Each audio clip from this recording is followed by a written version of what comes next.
What's going on, everybody? Welcome in to the newly named SAP Wrestling for Six and Puppet Wrestling Podcast. We are coming to you live on my channel for now. Who knows? Here in a few weeks, we may be on Puppets and then back to mine again. You never know.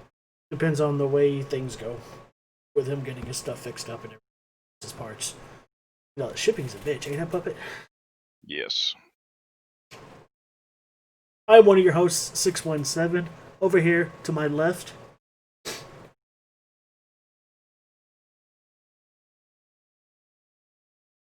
Over to you. Oh, my bad. I'm Puppet. How's everyone doing tonight? Oh shit, you can catch him over on Twitch at PuppetMaster2191. I can't word tonight, so this is going to be fun. Puppet, what do you think of the new overlay? Dude, I love it. I still want to know where all these coffee creamers came from.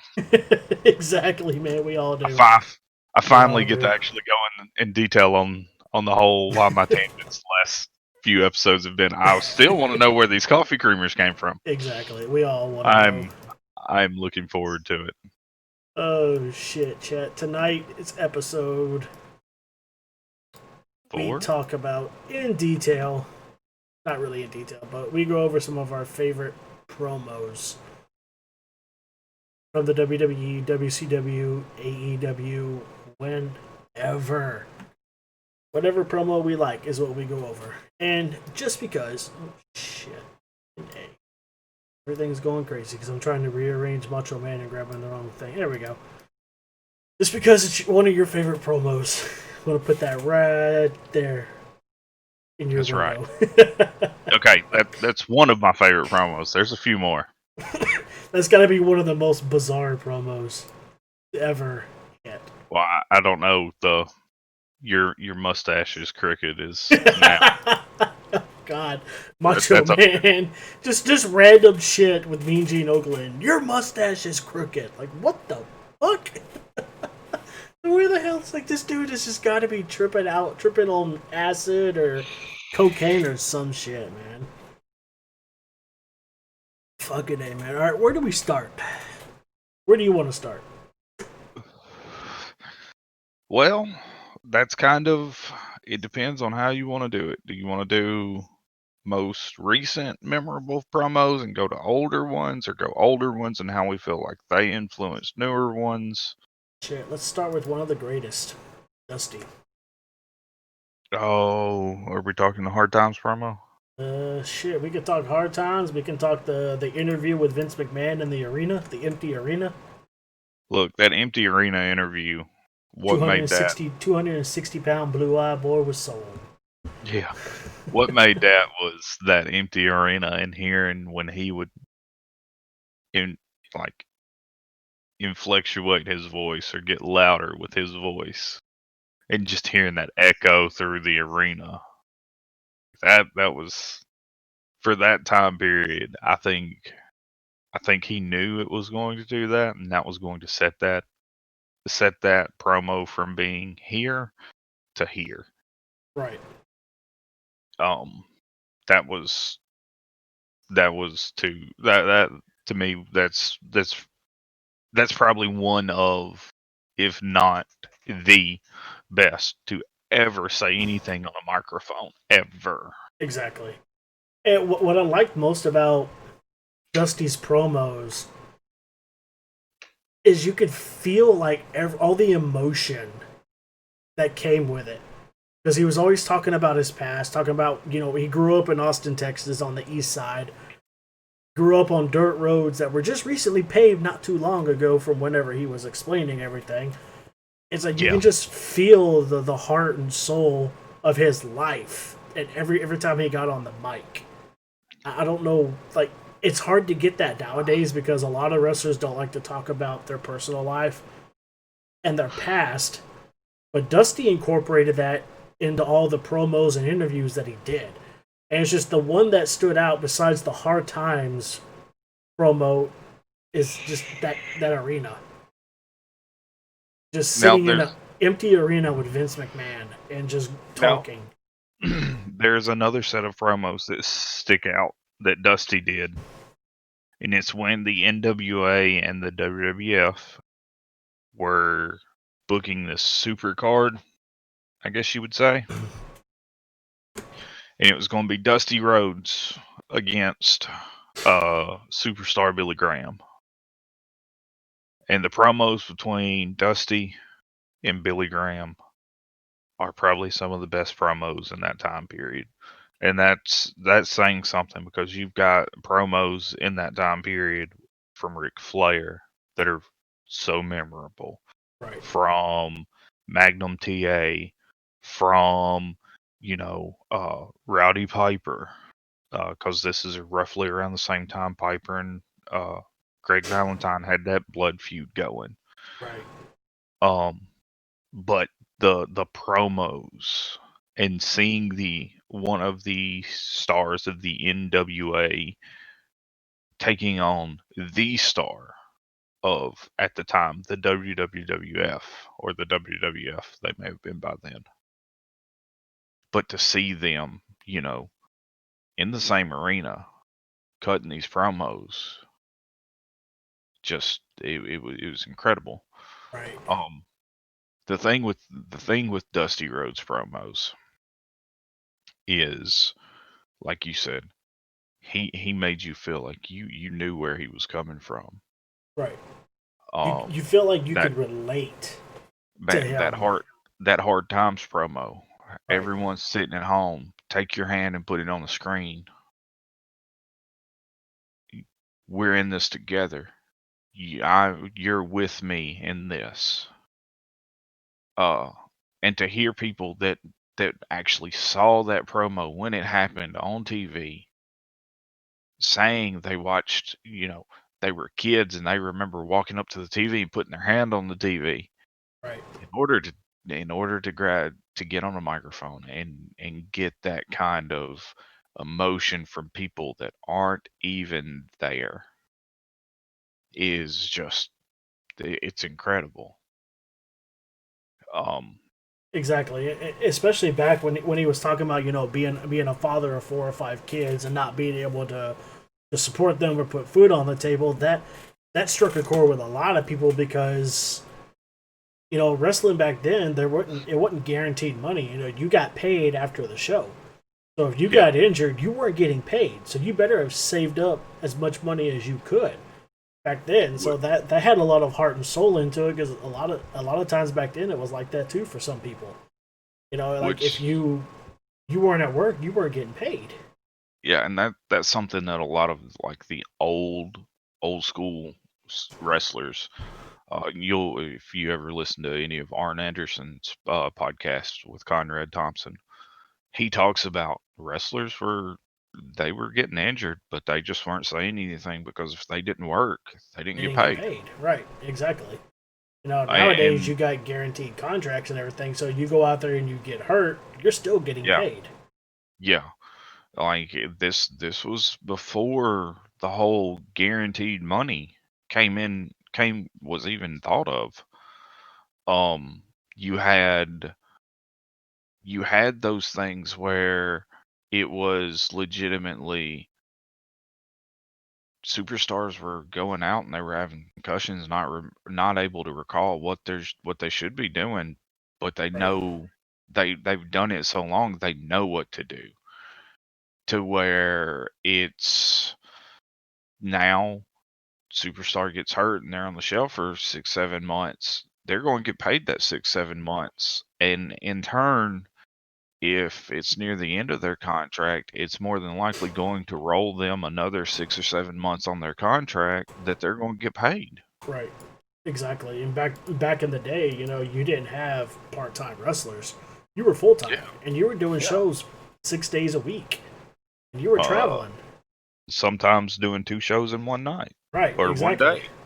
It's like, one podcast that I would recommend listening to is the Stone Cold podcast. Some of the older ones, not necessarily the newer ones, but in the older ones, he talks about what it was like, back in the old WCW, WWF days, when he was wrestling for both promotions. He was talking about, he always said, a lot of us, we'd get together and, we weren't paid that much. So we would get paid. We'd go straight to the bank the next morning. A lot of times we slept in a car or we slept outside the bank. When the bank opened up, we cashed our checks. We pulled money together. We rented a car, and we were off to the next one. It's like we would take turns. We'd sleep in the car. One person would drive, and then after 2 or 3 hours, somebody would wake up and you swap out. The person that was driving would be sleeping. Like we only stopped when you had to go to the bathroom, when you had to take a piss or whatnot, and get something to eat. He's like, because you were expected in the next city the next night for a show, and a lot of times it was, 4 guys are driving, and sometimes you had to drive 1,800 miles. Or if they weren't sleeping in the car, there was 4 of them pulling together and getting a 2-bed one room with 2 beds, and Right. someone was getting a box spring. Right. And I think he said in one podcast there was one night where they had upwards of like 8 people in a single bedroom. Yeah. Sleeping because they didn't get a whole lot of money because the turnout wasn't that good the night before. They drove all night in a van to the next destination. They still had 12 hours to kill before the show, so they all pitched in, got a hotel room for like $100. And at that point, it was a game of rock, paper, scissors, flip the coin or something to figure out who got the bed. Yeah. Figure out which 2 would get the bed. He's like, and even then, it was funny as hell because you get up in the middle of the night, you got to go take a piss. You get up in the middle of the night from sleeping on the floor, and you look at the bed, and you got 2 big ass bodybuilding men asleep in like a queen size bed, and somebody's half hanging off the bed because there's not enough room. Yeah. It was crazy back then. Now, since we don't really have a format for this one, you brought up what made Dusty's promo so good was he wasn't afraid to talk about what he'd been through. To me, and I will say this, that is one of the reasons why I'm such a big fan of Eddie Kingston promos. Because Eddie Kingston, he's not afraid to tell you what he went through as a kid and what he had to do. That goes back to when Eddie Kingston made his AEW. I guess technically you would now call it his AEW debut, but essentially what was going on was Cody Rhodes had the TNT Championship at the time, and it was an open challenge to any professional wrestler. Didn't matter what company you were with, if you were an independent wrestler, AEW, whatever. You were welcome to challenge for this title. And Eddie Kingston came out, and first words out of his mouth was, "You don't know what I've been through. You don't understand being on a street corner trying to figure out how you're going to make ends meet the next day." Right. And he said, "You don't understand what it's like to sell your wrestling boots to pay your mortgage." Because literally before he appeared here, it was like a week before, he cut a promo at an indie show and he said, "Look, I'm gonna be honest. I had to sell my wrestling boots just so I could pay my mortgage this month." And that's one of those things. It's hard times, Daddy. Yeah, I mean that's one of those things where, like, someone who's been doing this 18 years at this point, he's still struggling. Right. And in my opinion, Eddie Kingston was overlooked for so long. You think 18 years in, and he's just now getting to a company that has TV that's, doing this, doing that, and it's amazing to see. Right. Exactly. And a lot of people don't realize, indie is like what wrestling was back in the day. You show up, you wrestle the events and everything, and then you get paid. Yeah.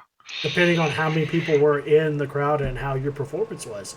Like if you went out there and you gave a shit performance, instead of making, $500, you may make $200. And everything. You go out there and you go over the top, you may make upward to $1,000. It all depends on merchandise sale and all that stuff. independent wrestling is very much still in the same format that it was way back when. Right. To where your position on the card matters on what port or what cut you're getting, your draw, how the match was, how Right. like everything kind of encompasses what you're getting paid and what you're not getting paid. Right. If you're the main event on the match and the house doesn't sell, your cut just went from being a big cut of the house to a quarter of that. Right. Exactly. And a lot of times you'd show up to the card and everything, and even though you may cut a promo and everything for a match, you may not even wrestle. Yeah. You get sent home. You get sent home empty-handed, empty pockets. Which in a way that I feel like it shouldn't be like that anymore, but at the same time, I'm glad it's like that. Right. And that kind of sounds bad to say, but it's one of those things where someone who wants to be a wrestler and sees the WWE or now AEW or Impact Wrestling or Ring of Honor even, because all four of them do guaranteed contracts now. Right. It's one of those things where you get, in order to understand or appreciate that guaranteed contract, you've got to know what it was like to work a full-time job. Yep. And then come off of that full-time job and go to this arena and abuse your body and have maybe a day to heal, unless you're doing Friday night and Saturday night. Then that's 2 days of abuse for 1 day of rest. Right. Then go back to what you were doing. Another promo, more recent promo, and I will segue from Dusty and Eddie to this one. It was Cody Rhodes. We're talking about Dusty. Let's go ahead and talk about one of his boys. Now, don't get me wrong, both of his boys great on a microphone. But Cody goes out, and this was the sixth episode of Dynamite. You're 6 episodes in on this new TV show for this brand new company that just started. And he's in the position where he's the number 1 contender for the title.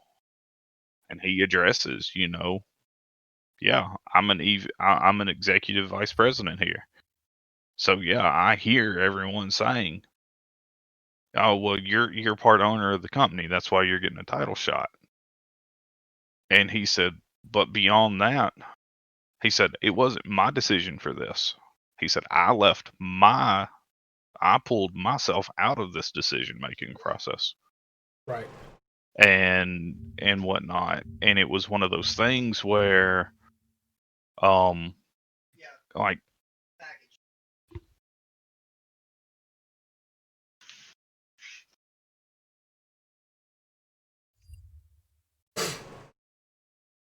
Oops, somebody got a package.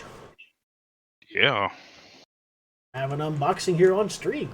Apparently, let me go find a knife. That was unexpected. Gotta keep a knife on you, man. Keep a knife in your room. Well, That's what I do. One right here on my desk. Sometimes. Normally, I've got a knife sitting around somewhere, like a pocket knife or something, but got a knife. I promise, Twitch, I'm not.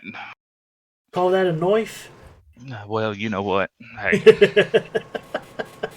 Well, you know what? Now that I think about it, I did have machetes sitting over there on the. Sorry, I could run upstairs and dig in the closet and get one of my katanas out that I got. But use that, sharpen that bitch up on stream and then use it to open a box. What I was saying is Cody goes out. I didn't order anything. This is. Oh my God. Somebody's about to get his computer fixed. Nope. This was my birthday present.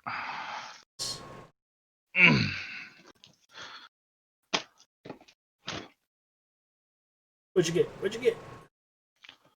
Game fuel. My case of game fuel, and if it's the ones that I'm thinking of, these are the hardest fucking game fuels for me to find in Tennessee.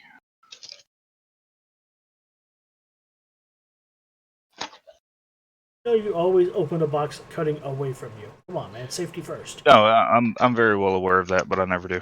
This podcast is not going to be very good if you blade yourself and. Hey, old school. Yes, it is. It is my orange game fuels. 1, 2, 3, 4, 5, 6, 7, 8, 9, 10, 11, 12. 12 of them. This was a birthday present from a friend. Nice. Mountain Dew game fuel. If you're seeing this, I'm open for sponsor. I doubt they are. Ray's might be watching because I'm. I mean, yeah, you're right. Hey, look. For Ray's. All I'm gonna say is their voodoo flavor is Ray's. awesome. Yes. Yeah. Voodoo's is good. Awesome. Strawberry colada is really good. Their sour gummy is good. I've not found the sour gummy. I've heard it's really good. Their Baja was really good. I haven't ordered any Rays in a while. I think I might some soon. Trust me, I've thought about going that route, but I really like Game Fuel, and that's one of those things where if I had to choose one, I'm going with Game Fuel, but I would definitely consider the Race because their energy drinks do not leave me with I don't feel a jitter and I don't feel a right. Like I don't have a hard crash afterwards. Yeah, that's what I like about Rays because I don't get that with Rays either. Except I have to watch what I drink when I drink a Rays. Because if I drink that thing at like 8, 9 o'clock at night, then I'm staying up till like 6, 7, 8 o'clock the next morning. Like legit, it gives me almost a 12-hour boost. I don't know how, but it does. Monsters, usually with Monster, it was like after about 4 hours, I was down. That's because of the amount of sugar that was in them. Yeah. Or that is in them. Yeah. So much sugar in Monster.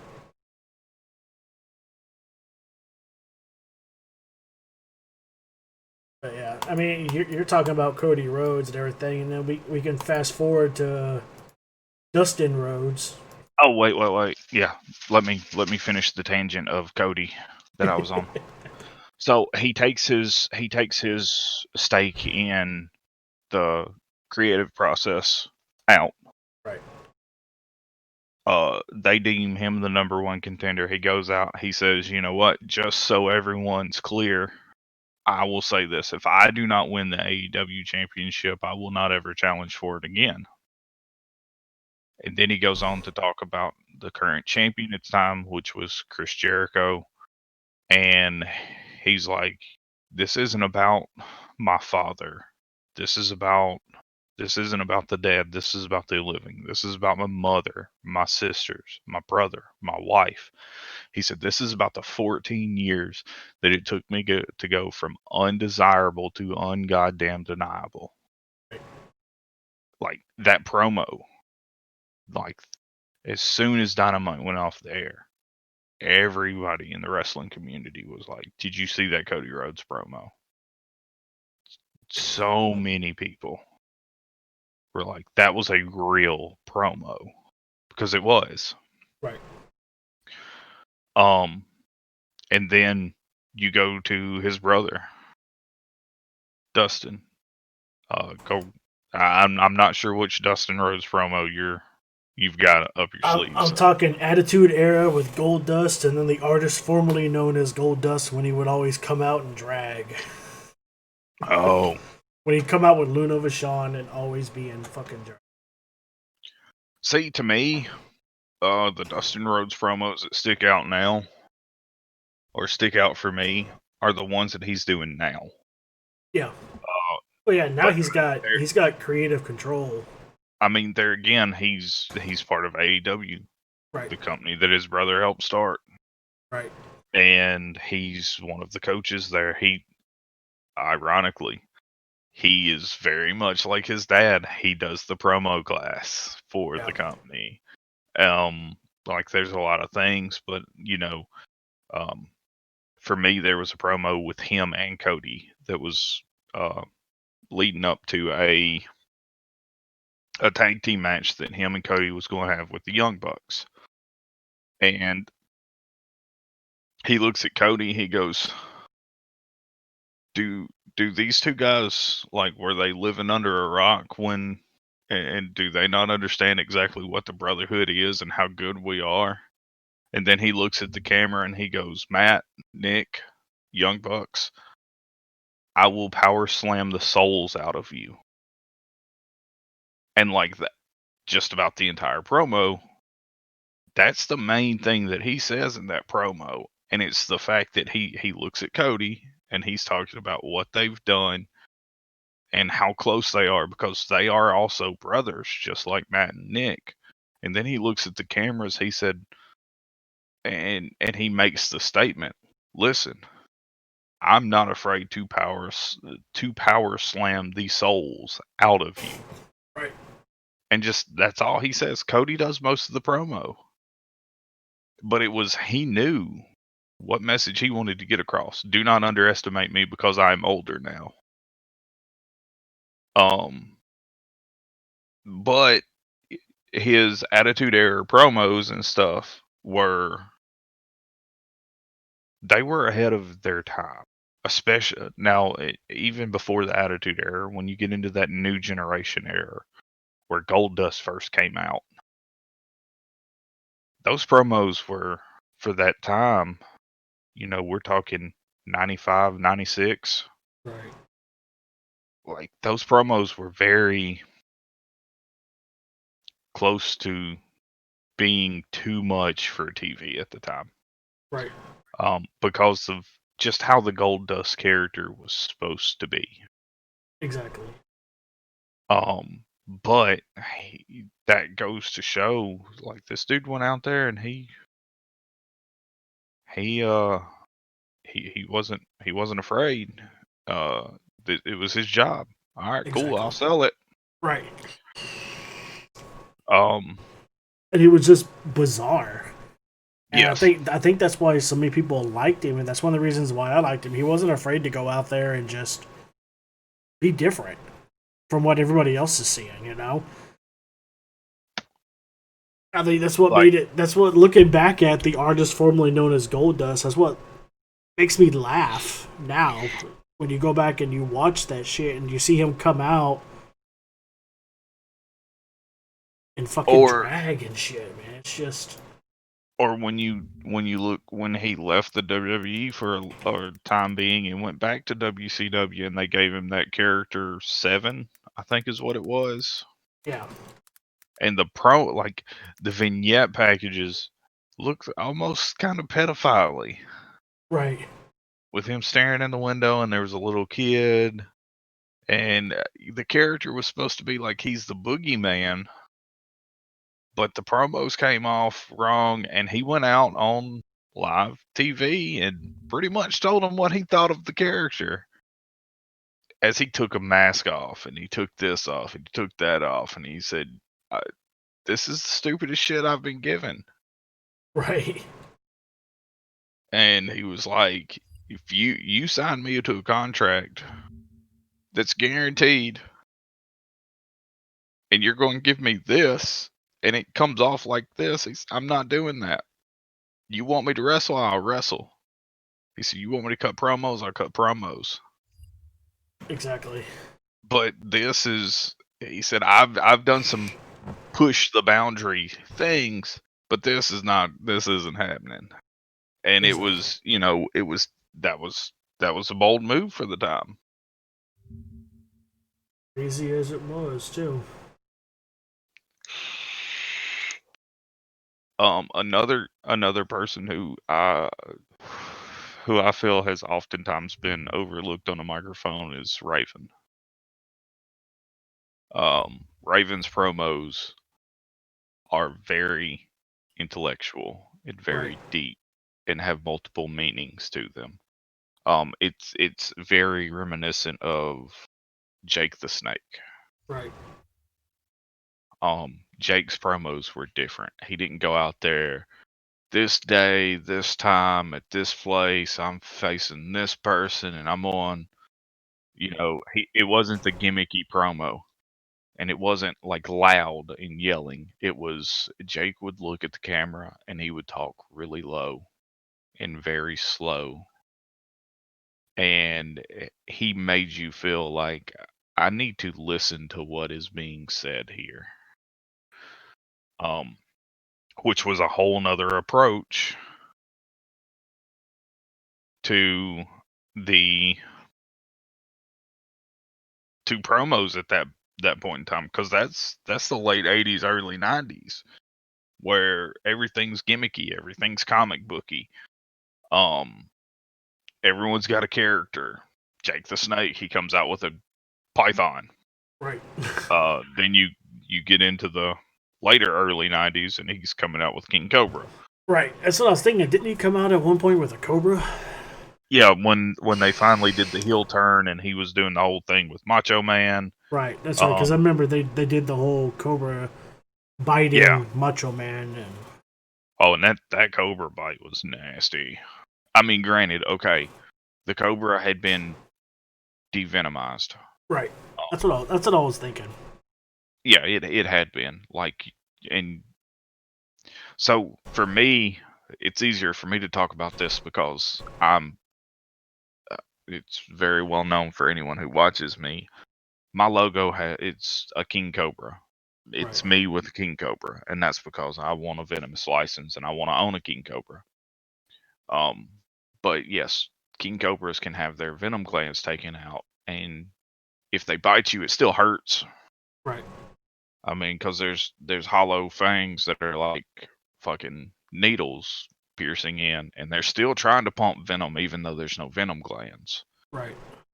But even for that time period, not a lot was known that, hey, you can devenomize snakes. You can do this, you can do that. And to watch this king cobra just bite and gnaw into Macho Man's arm, and it's trying to pump this venom and it can't. Right. It still looks real. Oh yeah, it was still very, very much a real bite.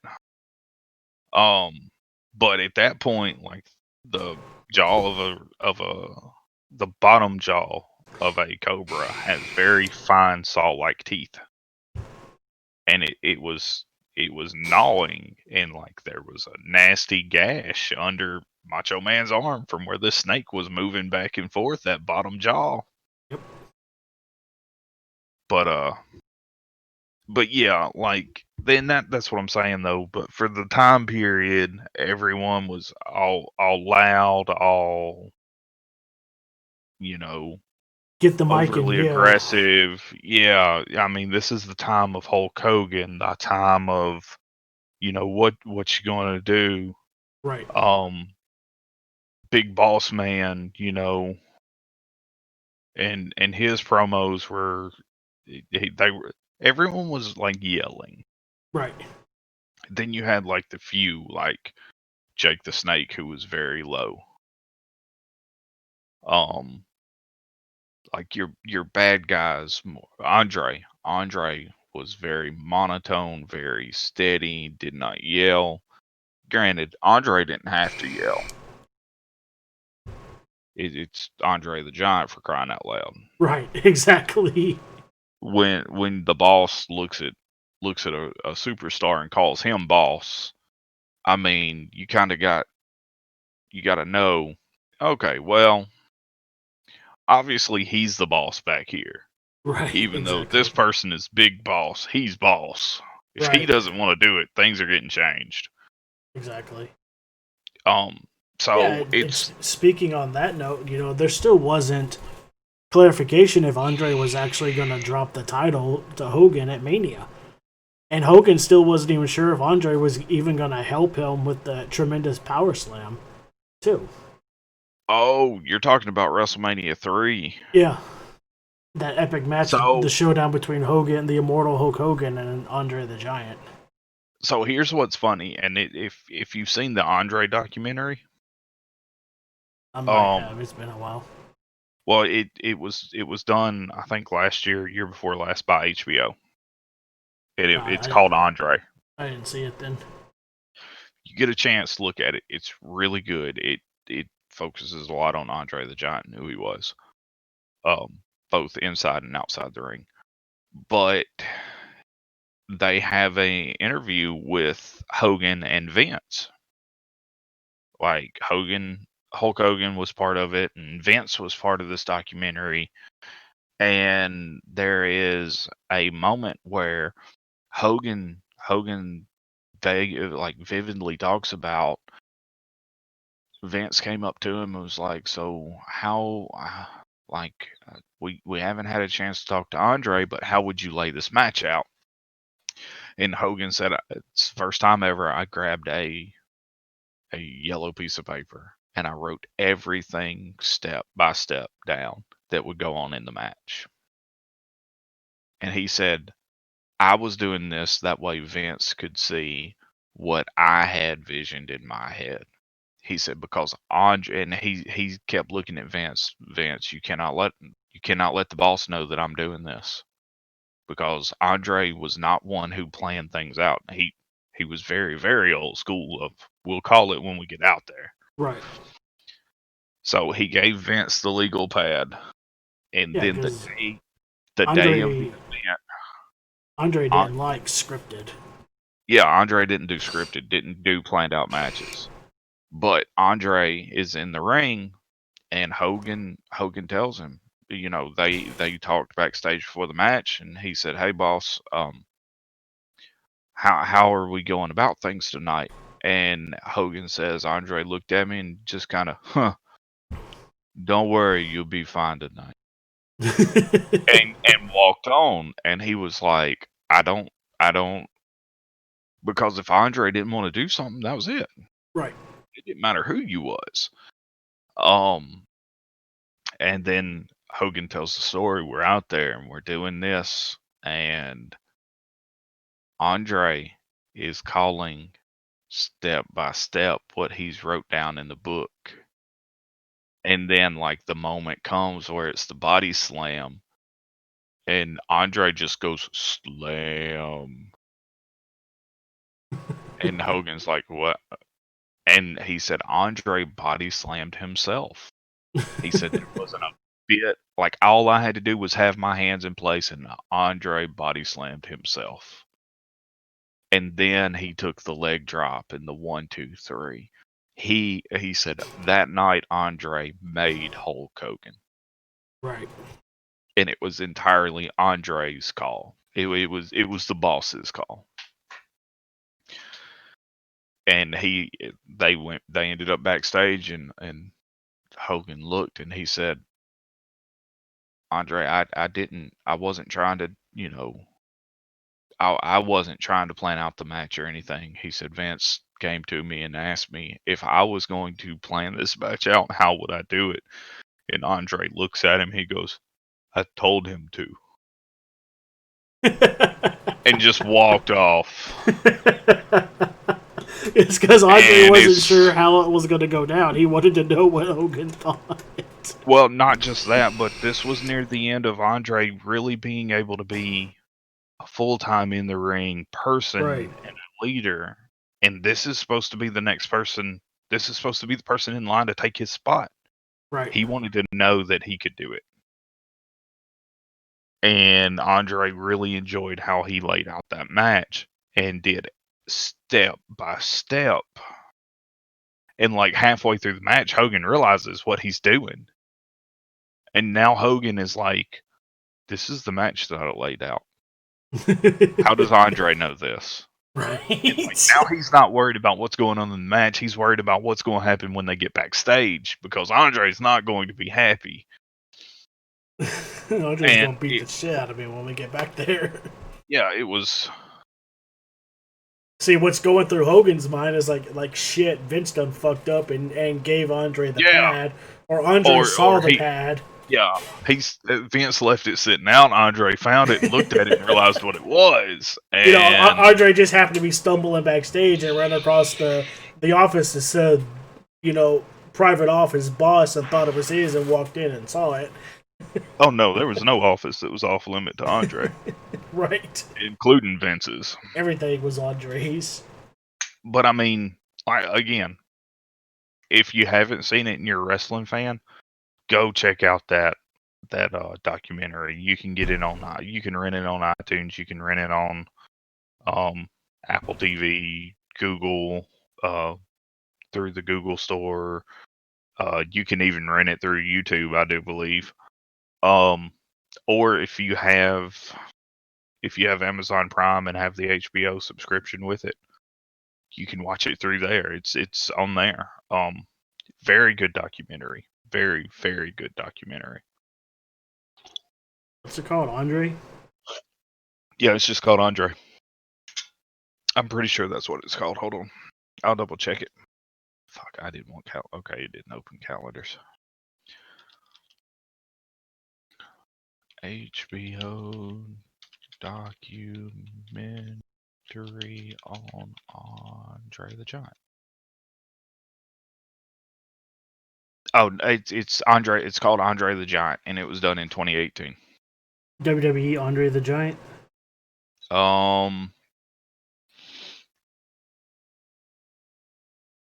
No. There's one that was released in 2019. Yeah, from HBO Sports, WWE. Yeah. Films and Ringer Films comes Andre the Giant, a documentary examining the life and career of one of the most beloved legends in WWE history. Yeah, Andre Rosamoff. Yep. You can buy it on iTunes for $9.99, or you can rent it for $2.99. That's in HD. Standard definition, same price, so you might as well just do it in HD. Like, legitimately, it's if you're a wrestling fan, it's definitely worth watching. You have to check it out. It's very good. There's a good chance I end up buying it. Like, legitimately, I've watched it 4 or 5 times. It was so good that one of my sisters, they had HBO, so I watched it when it debuted on HBO, and it was after a pay-per-view. They debuted it. They waited till the pay-per-view was over, and then WWE calls out, now debuting on HBO is the documentary on Andre. So please go check it out if you can. And like, me and my sister watched it, and it was phenomenal. And it was one of those things where she'd always heard me talk about Andre the Giant and Hulk Hogan and the Slam heard around the world. Right. And the fact that it was even covered in that documentary, she looked at me, she said, so this, now granted, she knew who Andre the Giant was. Right. Because she ended up, both my sisters ended up being big wrestling fans like I am. Right. But it was one of those moments where now she got to see what I watched when I was growing up, when I was, 4, 5. This is the wrestling that I was watching that got me to be a fan. Right.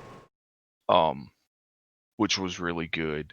But back to our promos, we're talking Jake the Snake, we've talked Dusty Rhodes, Eddie Kingston, Cody Rhodes, Dustin, Raven.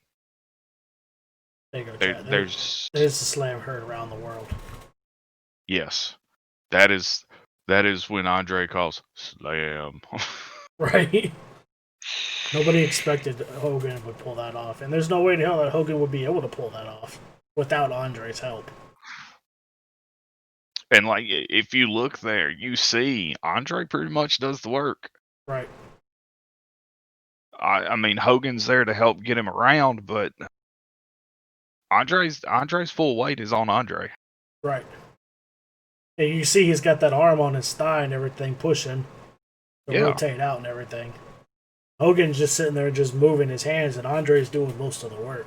Yeah, Andre does it and takes and that's the whole reason he looks at him and he says, "Don't worry, you'll be okay out there." And just keeps going. Yeah, and this is pretty much the point where Andre handed the torch over to Hogan. Yes.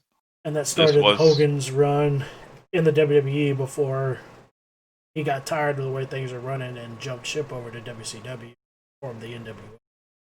yeah, I mean, and granted Hogan was kind of running the ship at the time, but Andre was known as the boss Right. because he was. Oh, speaking of NWO, we're gonna get a little off topic real quick, but I heard a couple rumors today. What? Whenever I went down that wormhole that is known as YouTube, I watched a video of a guy that has some inside connections with WWE on a couple upcoming debuts or upcoming what's the word I'm looking for? Surprises. Yeah, surprises or events that may happen is we're gonna see one of the females, one of the women of NXT make her debut in WWE on the main roster one day coming up. And she's gonna be escorted to the ring by none other than Glenn Jacobs himself, Kane, Oh, you're talking about female Kane. Lady Kane. Yeah, you're talking about Tegan Knox. Yeah, Tegan Knox. So they're supposed to debut her as Lady Kane in the WWE, and apparently they're gonna have Kane, like they're gonna have Glenn Jacobs come in and reprise his Kane role one last time to introduce her and bring her out, and then he'll go back to doing his politics thing. And then Yeah. there's been talk of kind of moving towards the old Attitude days, because you've got Roman Reigns right now with the family. You've got Retribution that's going up. You've got Wyatt trying to form his little faction with Alexa Bliss and whoever else he's going to get. Looks like Nikki Cross, maybe. She may try and get her in there. But there's been talk of bringing the NWO back, bringing a new version of the NWO. And you'll never guess who actually wants to be the leader of this new Oh, NWO. I've got a feeling I already know. Oh, Because I think it was foreshadowed at Mania. hey, Monkey. Who do you think? John Cena. Cena wants to be the leader. Yeah, that was foreshadowed with Mania. What's going And on, then, monkey? and you'll never guess who is actually on board with being a member of NWO. There's no telling. Well, I'll give you a hint. He used to be managed by the legendary Paul Heyman. Oh, you're talking about Lesnar. Uh-huh. Vince Um, actually reached out to Lesnar and said, hey, if we bring the NWO back, would you be interested in partaking, being a member? And he told Vince, he's like, I would love to. So here's my take on this. The PG errors coming to an end. The PG-13 errors coming to an end. Like they've kind of shown it. Hold on. PG era is dead. Yeah, but the We're PG-13 now in era PG that we're in, 13, yeah, and PG that's fixed. 13 is slowly transitioning back into the Attitude Era. Yeah, and it's not going to go as far as the Attitude Era did, which nowadays, okay, yeah, probably doesn't need to. Right. But you've got Dynamite, you've got AEW over here, and they are legitimately very much Attitude Era esque. Right. There's blood. Granted, it's not blading. It's if someone legitimately gets busted open, they get busted open. Right. Yes, the refs still put on the gloves, but they don't stop the match to try to stop the bleeding. Right. Just keep going with the match, which is how it should be. Right. Wrestling's not ballet. Shit's going to happen. People are going to get split open. Right. Brock Lesnar, prime example. When Brock Lesnar fucking the Lesnar Triple H lead up for I think Mania or SummerSlam, one of the two. Brock Lesnar like full on football tackled a ring post and split his head wide open, and they just kept going. Like no one tried to stop what was going on. They just kept going. Right. That's how it should be. Randy Orton, Brock Lesnar. Brock Lesnar placed that elbow right where he needed to, and split Orton open. They knew it was going to happen. Yep. And like he split him open good, and it was clean. Right above, well, not above that. It was around the hairline. But I Right. mean, it was with his elbow. Lesnar knows how to do that. MMA, he knows how to do that Right. safely.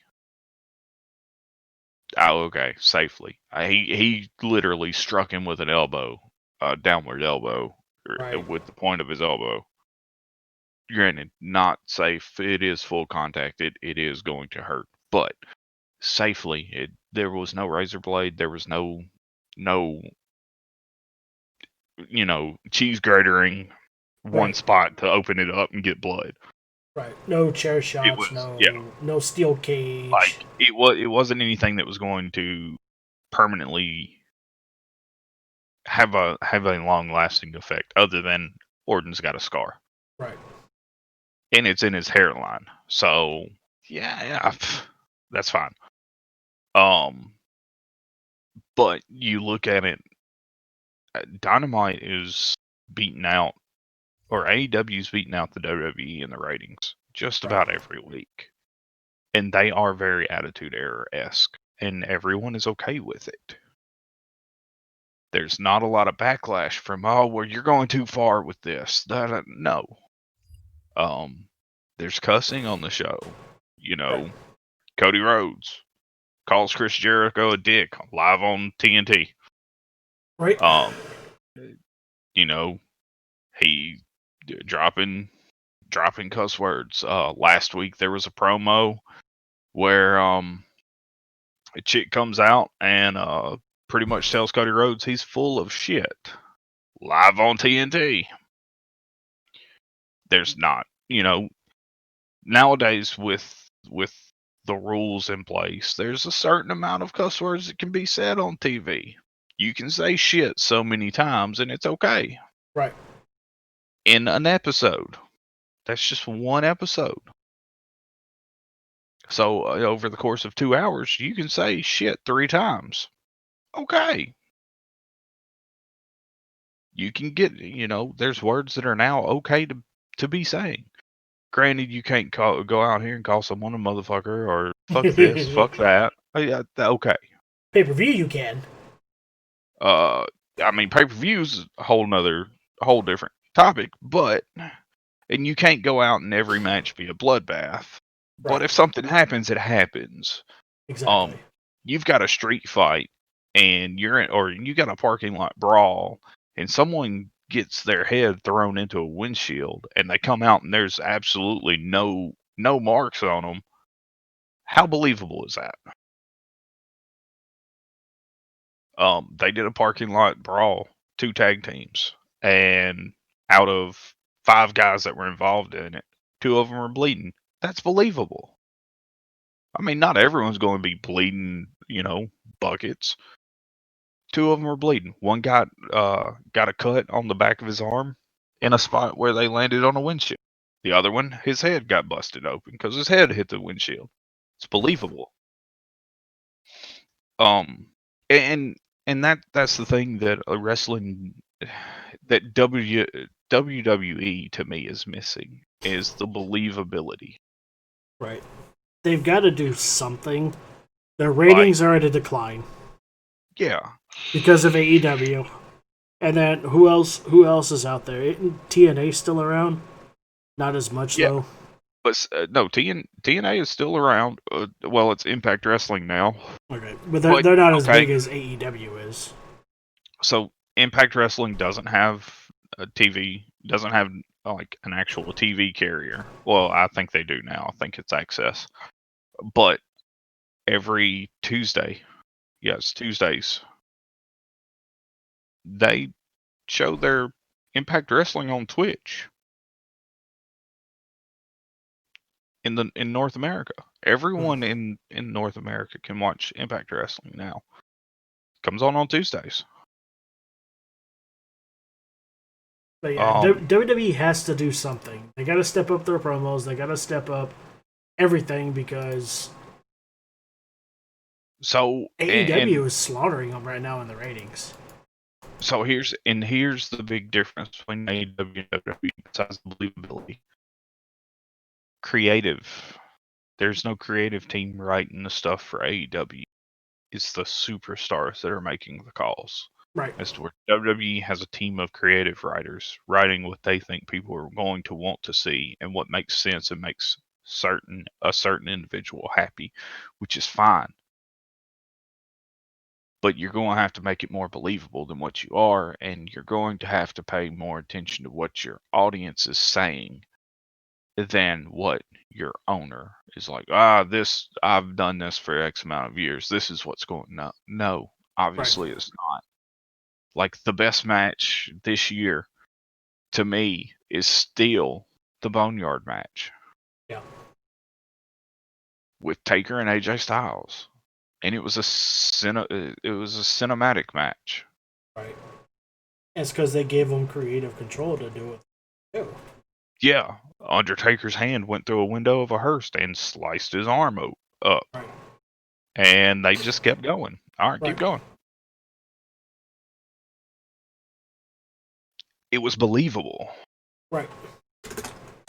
Because I'll be the first one to tell you, I've sliced knuckles open from where I had to break windshields to help my buddy get in a car that he locked his keys in. Legitimately, I was not trying to steal a car. He wasn't trying to steal a car. He locked his keys in. I literally had someone record him giving me permission to bust his window out. And I sliced my I damn near sliced all the way to the bone on the glass. It happens. And I was using a pipe. You know, like, it just so happened when I reached in to unlock the door, I hit a piece of glass. It happens. But yeah, it's one of those things where you've got to make it believable. Right. And if you're not making it believable, you've got to make it something to where people are interested. There's two storylines going right now in WWE that I'm interested in, that I'm invested in. That's the Roman Reigns storyline, and that's Bray Wyatt's storyline. Right. Beyond that, I just watch highlights of everything else. But right, those are the only two things that's actually gripping, because I'm curious to see how they're going to unfold this Alexa Bliss, Sister Abigail thing. I can't wait. I look forward to watching the highlights when we get off, or when we get done with the podcast. But there again, I'm a very big Bray Wyatt fan, because Bray Wyatt has the old school mentality. Right. But to come back to our promos here, and finally, because I keep looking at these things all over the screen, I really want to get to the whole cream of the crop. Oh, you mean this one? The cream always rises to the top. Cream always rises to the top. It was like the one of the promos that I liked the most was when he was talking, like, right before his match with Snuka, with Superfly Snuka. He comes walking out holding this fucking coffee cup. Oh, yeah. He's holding a coffee cup. And Okerlund is just like, what's with the coffee cup? He's like, coffee in the big time. And then he just throws it. It's like, I think what made a lot of Macho Man promos is the fact that Mean Gene was the one conducting the interviews. It's just his facial expressions. Like, when he came out and he threw the coffee cup, and Mean Gene just watched it go to the ground and then looked back at Macho Man like, what? And it was just, I don't know, man. It's like, I watched, like, all of his promos, and I'm just sitting here thinking, I swear to God, this dude had to have, like, been in his dressing room. You know, they came in, they knocked on his door. It's like, all right, Randy, your promo's coming up. And at that point, he just laid out a line and just snorted an entire bag of Coke or something, and just came out there and just did it. Yeah, it was all jacked up, yeah. Yeah, all right, Monkey, thank you for stopping by. Yeah, thanks for stopping by. He's like, and then like Mean Gene comes up talking about. It's like, he come out, he did a complete 180, and he's facing the camera, and he turns around, and then he turns back around, and then Gene's like, well, now he did a 360, and then he turns back around. He's like, and he did another 180. Yeah, like, and that's the thing. Back in the day, your interviews, you had someone there. Like most of the time in this time era, it was Mean Gene, right? And I don't want to show this clip, but I can't. You got someone who was given a reaction as it was happening, right? And I'll be honest. Another one of my favorite promos is strictly because of Mean Gene, and I think it was a promo with him, Mr. Perfect, and the Genius, and it was SummerSlam. And in the middle of the interview, the backdrop there that you can see on the screen behind Macho Man had a SummerSlam logo. And the SummerSlam logo fell, and you just see Mean Gene turn around and goes, "Who builds this shit?" Right. Like that was, and so that made that promo. And he fucking wasn't afraid to just say random shit. That's what made. Yeah. That's what I liked most about Mean Gene when he was still around, is he just wasn't afraid to say anything. And it's like you go to the promo after he lost the title to Snuka. He gets backstage, and Mean Gene's like, "Oh, like it's like we got to get some words from Macho Man." He doesn't look very happy, and all you hear is Macho Man go, "Oh, Mr. Sarcastic." Yeah. Like, now, and the thing with Macho Man's promos, a lot of them were improv. Right. I mean, yes, he'd get a script, he'd look at the script, and then he'd just kind of toss it. Right. And then he'd go start talking, and he'd start to go on the script, kind of. And then it was Macho Man. Yeah, he'd look at the script and get a general idea of what they wanted, and then he would just toss it, and he would go out there, and he would hit certain points of the script. But yeah, it was whatever he wanted whatever the fuck he wanted to say. Yeah, it was the points that they needed, but or just random shit. Your mustache is crooked. Yeah, I mean, it was Macho being Macho. And like, gee, like without missing a beat, it's like, well, your mustache is a little sideways too. But the look on his face is like, beard sideways. Like, cool. What? and then G's like, how do we even get on this topic? But like, so there was a rivalry between Macho Man and Dusty Rhodes when both were in WWE or WWF at the time. And it was leading into SummerSlam that year. Of course, you had Queen Sherry and you had Sapphire, right, with Dusty, and that spawned another memorable Dusty Rhodes promo from the two of them because they were so unique. But in the line or in the promo, he goes, "I've won, dined kings and queens, and I've slept in alleys eating pork and beans." And it was one of those things where, again, Dusty's like, hey, yeah, I've been to fancy dinners, but I've also been in alleys with people who couldn't afford dinner, eating pork and beans with them. Right.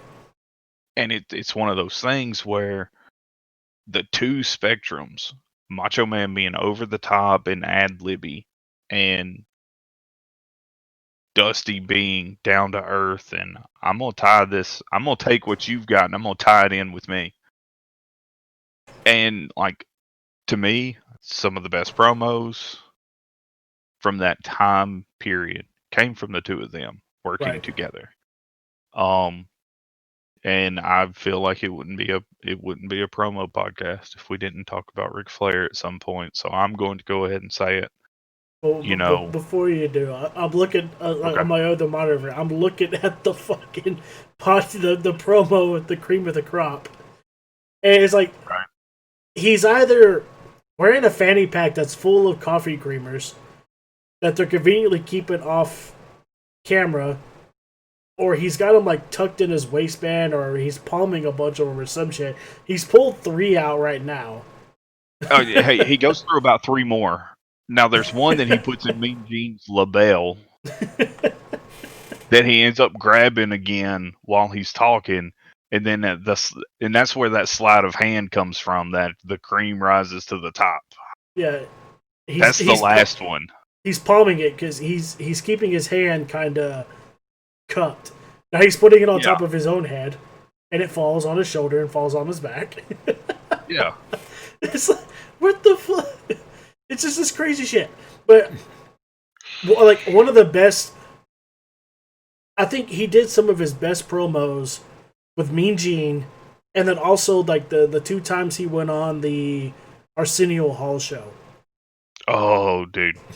Because there was one, I remember there was one, I don't remember what match. Oh, it was the match with, he had a match coming up with Hogan for the world title. And he's sitting out there. The Mega Powers. Yeah, he's sitting out there and he was talking about, I got my upcoming match with Hulk Hogan. And then, like, one person started clapping and cheering. He looks at the audience, he's like, only one fan of Hulk Hogan? And then, like, the entire audience starts going crazy and everything. And then he looks at Arsenio and he's like, I could beat them all up, but then I'd be tired for Sunday. Yeah. And then there was another one where he was sitting there. It was he went back on the show to promote his match with the Ultimate Warrior, and Arsenio Hall brought out an Ultimate Warrior action figure and asked Macho Man. He's like, I know you're gonna hate me for this. He's like, but is it true that the Ultimate Warrior action figures are selling better than yours? And he looked at him. He's like, why shouldn't they? He's like, I mean, honestly, why should my action figures outsell his? He's a very popular athlete. And he's like, and then Arsenio looked at him. He's still holding this action figure. And Arsenio Hall asked him, he's like, so are you feeling comfortable? Are you feeling confident with your match coming up? And he looks at Arsenio and he's like, I'm feeling pretty confident against him right now. He's like, I've obviously got the size difference. He's only about that tall. About the size of the action figure. And then he takes it and he looks at it and he throws it over his shoulder. And Arsenio damn near does a backflip off his chair because he didn't know what the fuck Macho Man was going to do with that shit. But I mean, the best thing that I did see with him is he got serious. He's like, he told us, he was like, I want to get serious real quick. And you looked at the camera, he's like, now, I did partake. He's like, I did use anabolic steroids at one point in my career, back when it was legal. He's like, I don't touch the stuff now. He's like, I feel good. He's like, I feel cool as a cucumber. He's like, I feel great about how everything is now. He's like, and when I did use it, I did not like using them. And then he looks at the camera and he goes, kids, do not use steroids. He's like, it is like injecting poison into your body. He's like, I didn't like the way it made me feel. He's like, and it gave me a pretty damn case. He's like, it gave me a damn bad case of PMS. Yeah. And then Arsenio just kind of looked at him like, what? And then he looked over. He's like, yeah, the silhouette girl over knows what I'm talking about. She's like, she don't want nothing to do with that. And then the whole entire audience starts laughing, and you're sitting there scratching your head like, what is this guy on? But I mean, and that just kind of goes to show that even though with everything going on, he was there to promote a match, right? But he was still going to be himself, or he was in character, but he was also himself. Right. He was in character, and then we talked about taking steroids and everything. He broke character at that point to get serious to let everybody know. There's a big scandal going on with steroids. Steroids are now illegal. He's like, I've used them myself. He's like, it's like injecting poison. He's like, I didn't like it. I didn't like the way they made me feel. Yeah. Now, like I said, can't talk promos without talking Ric Flair. Everyone at some point in time has heard a Ric Flair promo. You may not have known it or not, but I guarantee you've heard it.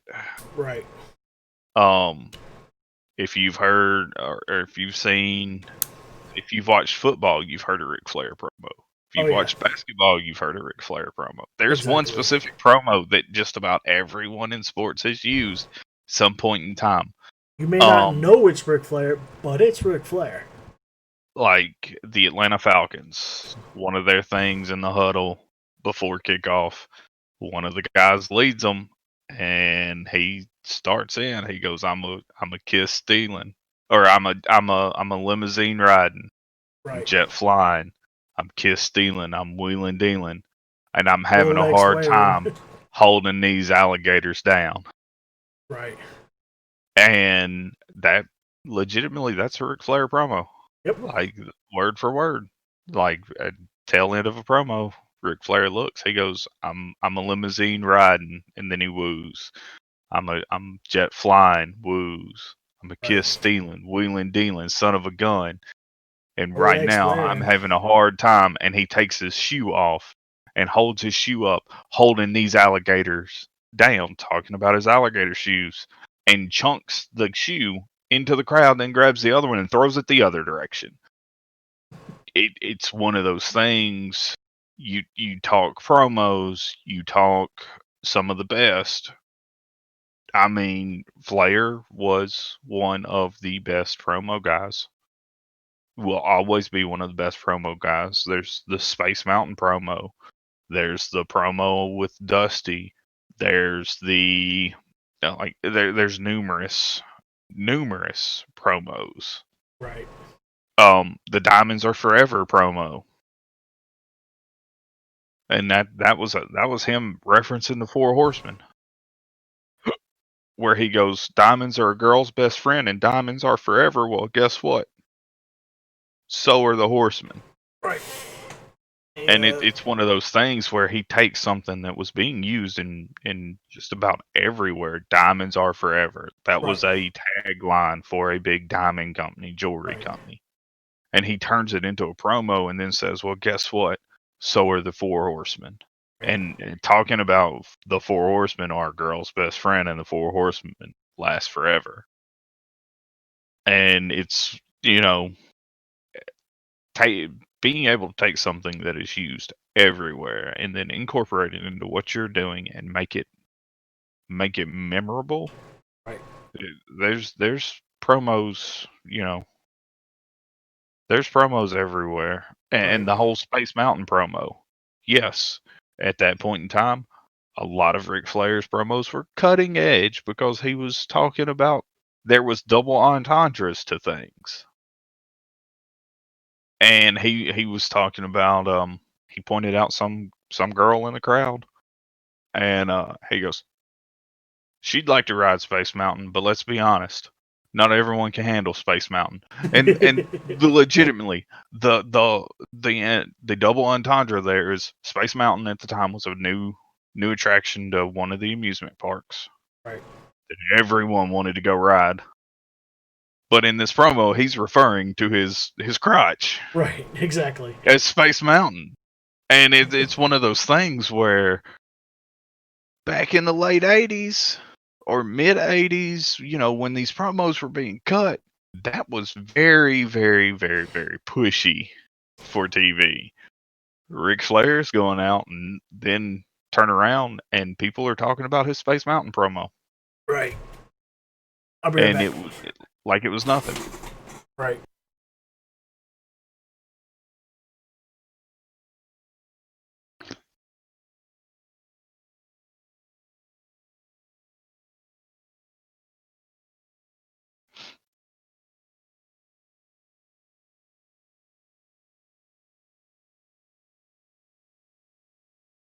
So while we wait for Six to come back, how's everyone in chat doing?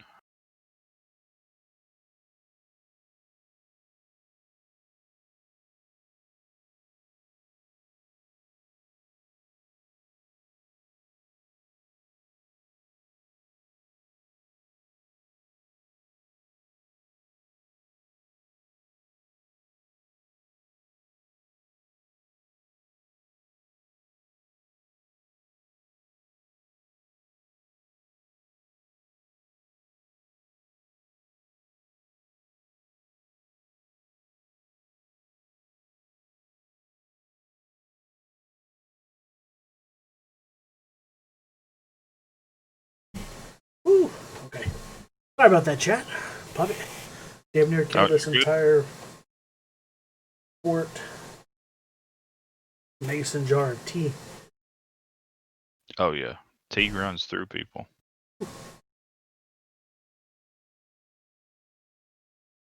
Yeah, I mean, Ric But Flair, full of energy.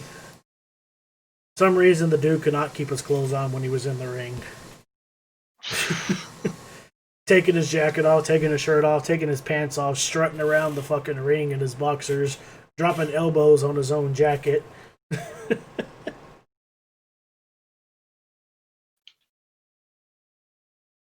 I don't know what his deal was with that, man. It just. Alright, dude. okay, so here we go. This is the styling and profiling, right? Yeah. Well, it said it was a transcript. Oh yeah. Here it is. Okay. Um, like literally the promo is 1, 2, 3, 4, 5, 6, 7 lines, right?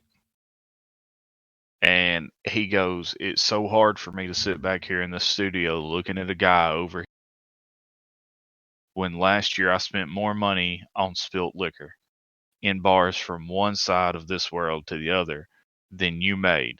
You're talking about, you're talking to a Rolex wearing, diamond ring wearing, kiss stealing, wheeling dealing, limousine riding, jet flying son of a gun, and I'm having a hard time holding these alligators down."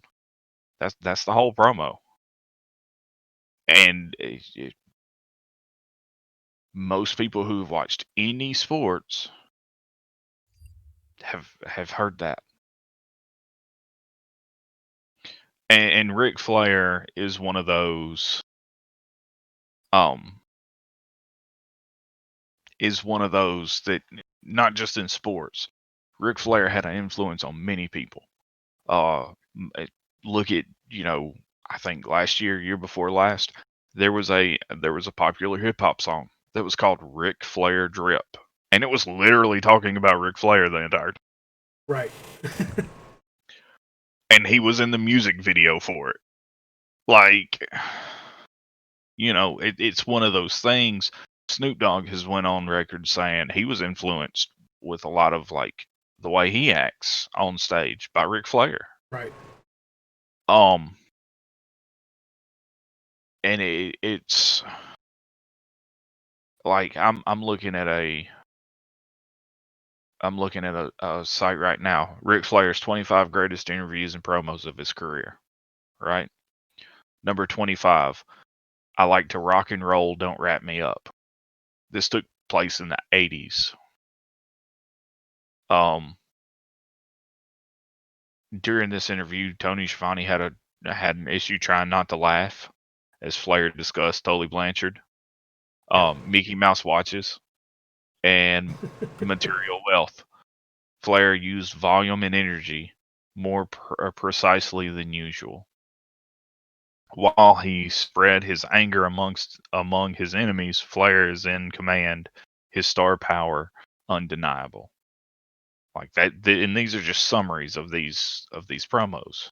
Right. 24th, put the camera on what's going on. Surrounded by pretty women, Ric Flair exudes confidence as he prepares to face the heavyweight champion, the then heavyweight champion, Steamboat, at Wrestle Wars of '89.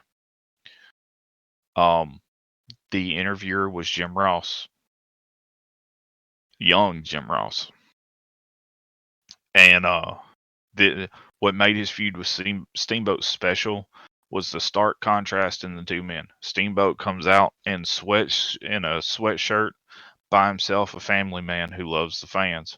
Flair, as usual, sported an expensive suit flocked by girls. I've got more cars than you've got friends. That was another line from a promo. 1 hour, 90 minutes, 2 days, it makes no difference. He liked to brag and boast about himself and everything. Yeah. And now, then there was one from '99. This is tradition. Here's one. I'll show you why he wears the 10 pounds of gold. And I think that was when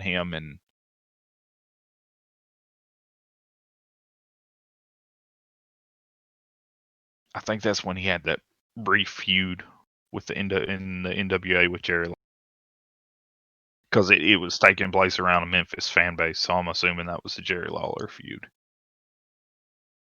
There was another promo in 2007. I will never retire, only when I'm dead in this ring. That was going into the whole retirement angle. Right. There was one where he addresses Sting, and the title of the promo is "I'm addressing you as a punk." How am I going to follow that act? That was, that was during his feud in WWE with Macho Man in the 90s. There's another one where and this was after he did the retirement angle in WWE, and it was in TNA. Where he says, "You're standing in front of a god right now." And that was with Jay Lethal, because at the time Jay Lethal was doing a gimmick where it was very reminiscent of Macho Man. Like, he had the mannerisms, talked like Macho. He was coming out dressed like Macho. They called him Black Machismo. But I mean, that's one of those things. And there was another one where he gets one of the guys in the interview. During an interview, he's talking about how much his suit costs, this, that, and the other, and then he looks at the interviewer. He goes, "I don't know what that costs, but I'd be ashamed to wear it," and just keeps going with the promo. Like, I mean, when you talk promos, right? Like Flair could go in any direction with his promos, and they were iconic. Right. It didn't matter what they were or anything like that. He'd find a way to make it. Yeah, he could be talking about his wealth, how much better or how much famous he was than his other person, or how he was probably the dirtiest player in the game, or later on in his career, it's like, "Look, I'm a legend. Who are you?" Right. Exactly. But Flair made a lot of people. And that's something that's a lot of times underrated. But he did. He made a lot of people based off his ability to talk and the promos he could cut, and just how good he could go in the ring with just about anyone. No matter what style he could put on a match. Right. Exactly. So that's one of those things where you talk promos, you got to talk about this person. Right. See, you talk about Flair being underrated. Another thing that a lot of people didn't realize, and you can look this up, and I'm not lying to you, but to me, this album is completely underrated. I really enjoyed it when I listened to it, and I was skeptical at first whenever I first saw the image online, and I couldn't imagine the Macho Man Randy Savage putting out a rap album. Oh my god! When you said album, I'm like, he's going to talk about Macho Man's rap album. I couldn't wrap my head around it. I'm like, there's no way in hell that Macho Man Randy Savage put out a rap album. And then I went on to iTunes, I went on to Apple Music, and I looked it up, and sure enough, that shit was on there. And I'm like, no fucking way. It's real, guys. It's real. Like, no fucking way. Like, hang on a second. Macho. Shit, I type in Macho, and the first thing that pops up is Macho Man. Mm-hmm.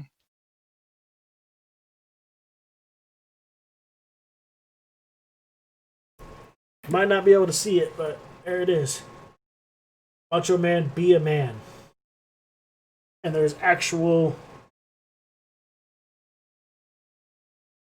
say, play. Actual tracks. So yeah, dude put out a 14-track album dissing Hulk Hogan for one of their feuds that they had back in the 90s. Like, holy shit. and it's decent.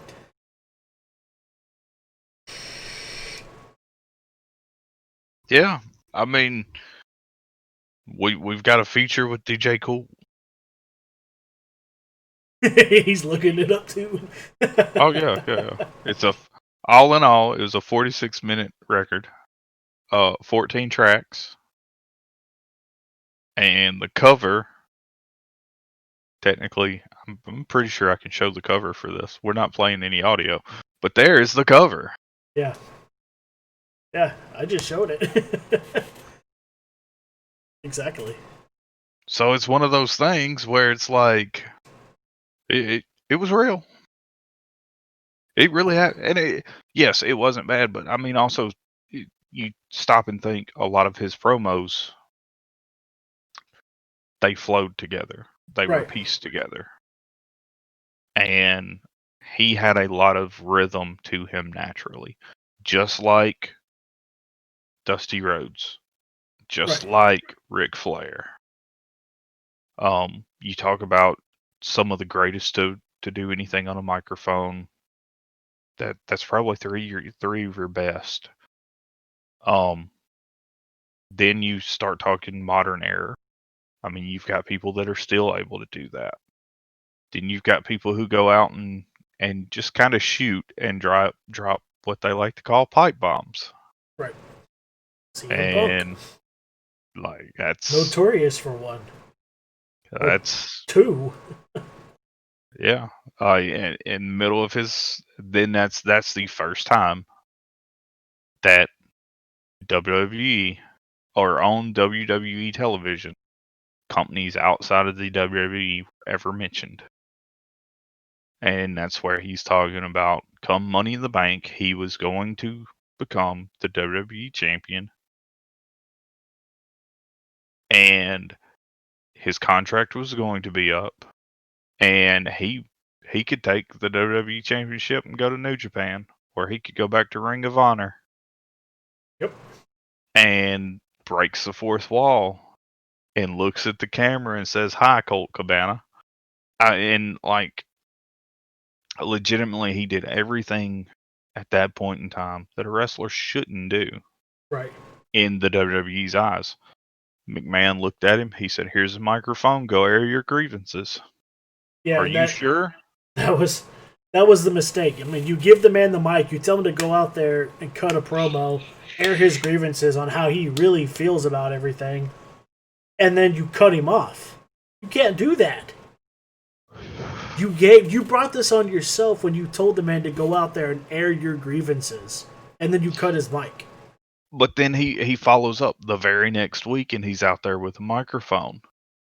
And they cut his microphone again, and he pulls up a megaphone. Right. And he goes, "I came prepared because for some reason my microphone keeps getting cut off."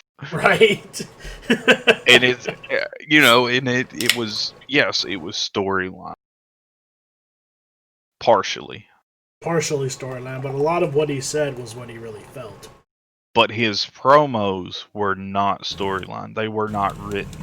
Like, he was on his way out. They were trying to work on a new deal with him. And Vince legitimately gave him the microphone and said, "Go do what you do." Yep. And that shows a level of trust in from the owner of the company to give you a live phone and tell you, "Look, go air your grievances." Exactly. He knew the mic was going to get cut off. He said it in interviews. He said, "I knew at some point they were going to kill the mic. I just didn't know at what point they were going to do it." Right. Exactly. He said, "I figured when I mentioned Stephanie and Paul, that's when the microphone would get cut off. Or when I mentioned the company being better when Vince McMahon was dead and gone. Right. I figured that's when it would get cut off."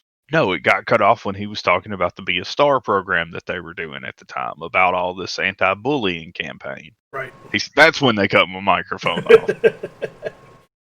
Not, how I felt about the owner or the son-in-law or the daughter or... Exactly. He probably left him on there because Vince probably thinks the company would be better once he's out. Well, and Vince knows that he's not as much as he used to be. That's kind of thanks to that pipe bomb promo. That's kind of where NXT got its chance, because it was like, okay, the guy who we're trying to negotiate's making the statement. Statement's been made by several people in the wrestling community, and this, that, and the other. And I need to know, or I need to see what you can do. So here's NXT. This is yours. If it fails, it's on you. If it succeeds, it's on you. Right. Exactly. And it still is. McMahon has no control in what goes on in NXT as far as titles or anything like that goes. Right. He has control in who gets called up and who doesn't. Right. Or who goes back down to NXT. Right. It's like Vince is the major league and NXT is the minor league and whatnot. But yeah, NXT is his development. Right. Did you know that it's their in-house? Yeah. Did you know that there's a unwritten rule in the WWE that the performers are not allowed to talk to Vince McMahon unless he addresses them first? So, like, if Vince is just sitting there talking or whatnot, majority of the people, they will not approach him and talk to him unless he calls them over or addresses them. Yeah, yes and no. For a while, that was an unwritten rule. After the whole ordeal in, I think, 2013, I think is when it was, with Punk. Yeah. And leaving and doing the podcast and the controversial podcast that landed them in a court case. That rule kind of changed, and it's more of a, as long as he's not in a meeting or a creative meeting or a specific meeting with a superstar, he wants to be approached now. That way he can kind of get in touch with who he has backstage and what they want to get, where they want to get to. Right. For multiple reasons. One, it helps him when they go into creative meetings, like, hey, we've got this guy who's really good, great personality. We're wanting to get him here. What can we come up with? Now, is it working? Hit and miss. That's most things, honestly. Hit and miss. Yeah. If you say the wrong thing to the boss, and next thing you know, you're no longer main card, you're mid card. Yeah. Or you're Santina Morello. Yeah. I'd like to know what he did to piss everybody off to make him come out and drag and pretend to be his sister. So there was an interview that I saw that, and believe it or not, that was entirely his idea, and they thought it was hilarious. And they were like, "Are you sure you want to do this?" "Yes, I can make this work. It is going to be hilarious." So the deal with Santino, he was just happy to be there, right? And he wanted to bring stuff to the product. Didn't matter what role he was in. He just genuinely wanted to see the product strive or get better. Wasn't he the guy that broke the?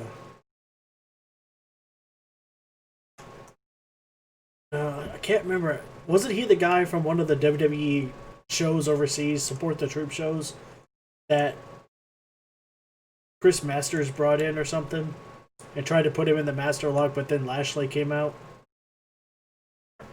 I think so. I can't remember. I think he was. It was one of the Master Lock challenges. But I mean, that was another guy who was good on a microphone. But he was out there to have fun. Right. And it translated that he was out there just having fun. Right.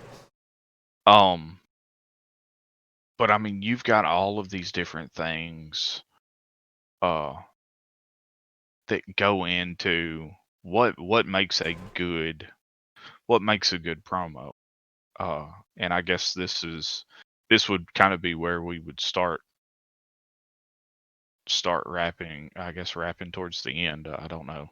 Well, before we do that, I really want to discuss the whole fucking DX. There's three promos that stand out for me with DX. Oh, there's one specific one that stands out for me.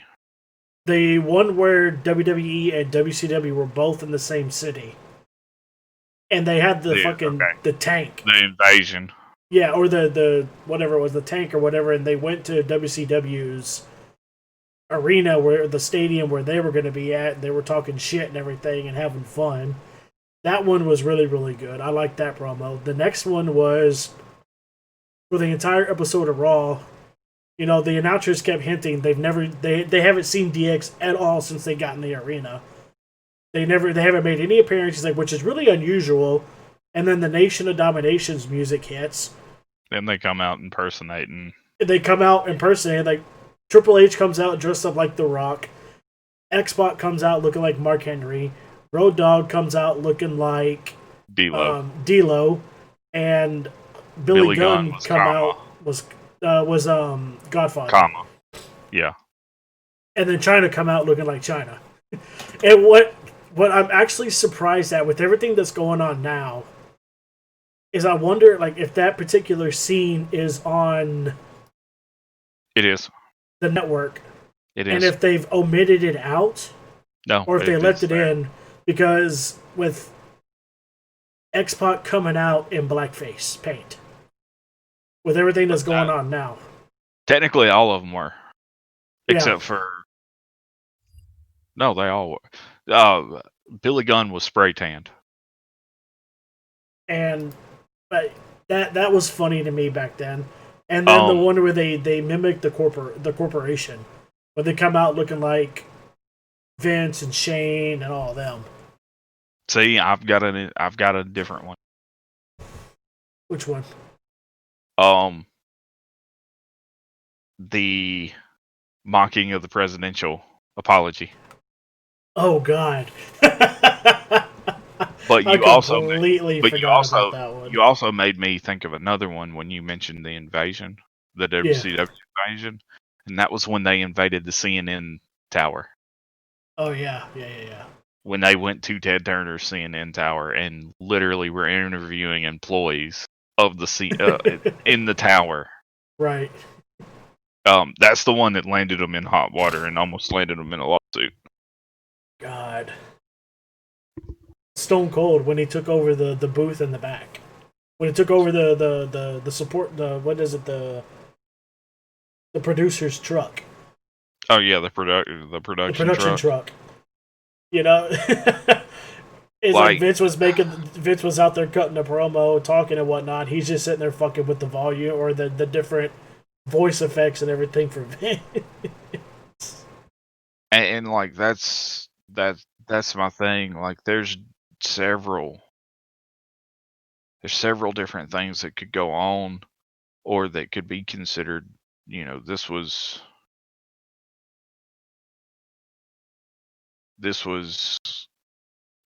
what makes a great thing, or something of that nature. Exactly.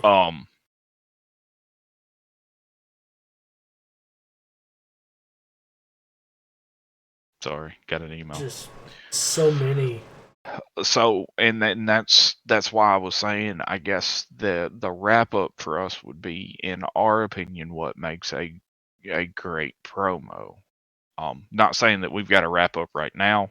I'm just saying I'm kind of talking ahead of myself of when we get ready to wrap up. I think that's where we should go. Because I mean, we still haven't even talked about Roddy Piper on the microphone. Because I mean, one of his greatest lines is, when you think you have the answer, I change the question. Right. Or the Piper's Pit, where he cracks the coconut over Jimmy Snuka. Over Snuka's head. Right. Specifically, and everyone knows, like, it's very well known. Coconuts are the hardest thing to break. Right. And he smashes this coconut over a dude's head, legitimately knocking him out and making him concussed. But Piper's Pit was also where Hogan Andre, the turn where Andre rejoins the Heenan family. Ripping the chain and the shirt off Hulk Hogan's chest, and the cross necklace that he wore ended up cutting him. Right.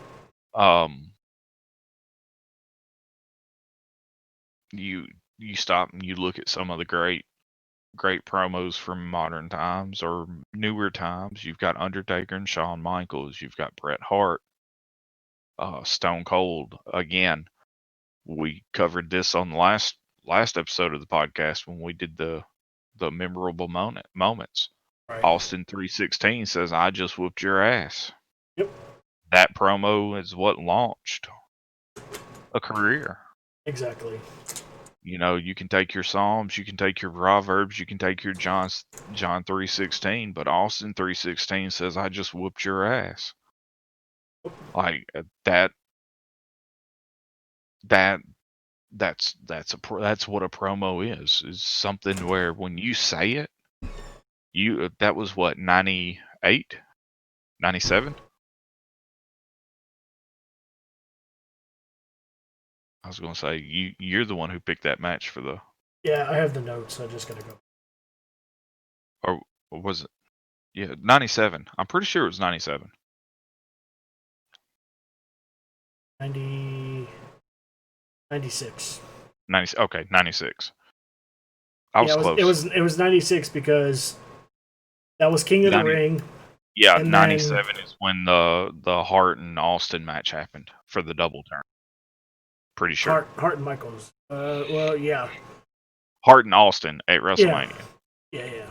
But it was King of the Ring 96 when Austin debuted Austin 316, and then it was like a month after that. That was in June, and then July was the formation of the NWO. Yeah. So, I mean, you look at that. With Hogan telling all the fans they can stick it and pissing off his grandfather. Oh my God. Jesus. But again, another promo. Hogan promo right there. Right. You know, I said, say your prayers, take your vitamins. Well, you can take that all and shove it. I would say that's a story for another podcast, but we covered that last podcast. So if you if you want to hear that story, I'll be uploading that podcast probably tonight or tomorrow to YouTube. And actually, I'm probably I hadn't told you this yet, but I just thought about it before we went live. I'm thinking about opening up a Twitter and a YouTube page just for the podcasts that me and you will both have access to, so that we can I can upload, or you can, and then when you're doing them, you can upload the podcast to the Twitter or to the YouTube page as well. It'll be a joint one, and that way it's not two different versions floating around out there. Yeah, it's something we can look at. That's why I haven't uploaded any of them yet. I've got one, and I'm thinking about. That's why I'm thinking about creating the SAP Wrestling YouTube page. I've got our first one. Okay. Downloaded. So, like, the main thing is, we can talk about that after the podcast. But I've got some ideas for that too. You got the first one. I've got the Hell in a Cell. You should have. Yeah, you should have 2 and 3. I've got last week's, and then I'll have this week's. I'll download them. I've already got last week's downloaded. We both have we both have episode 2 because you sent it to me through Discord. I put it on Dropbox. Yeah. So but yeah, I've got some ideas that we can talk about afterwards on that. Oh.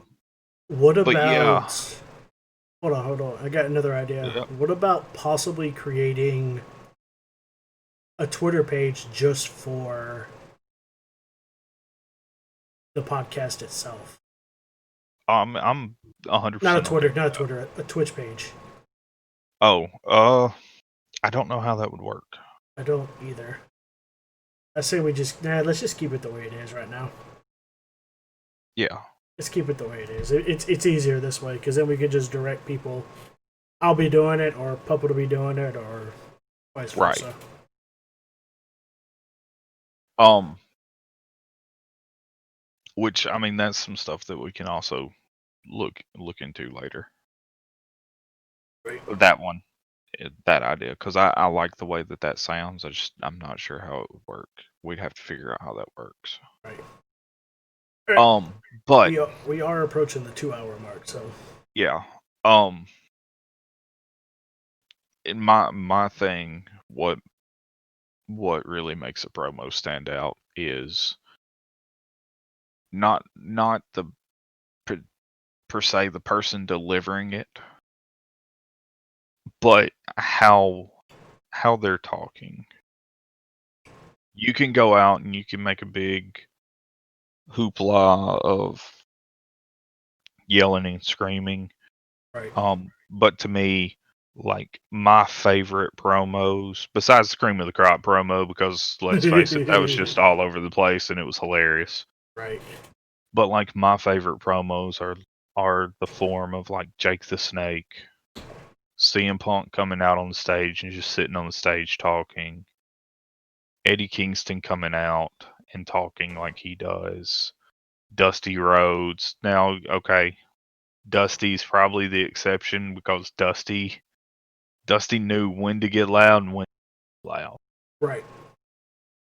Cody Rhodes, his undeniable to his undesirable to undeniable promo.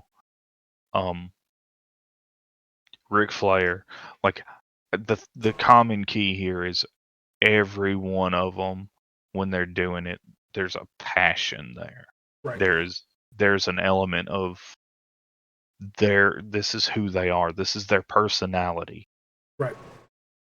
That is the key to me. That is the key of what takes a promo from being good to great, or from being great to just, you'll always remember it.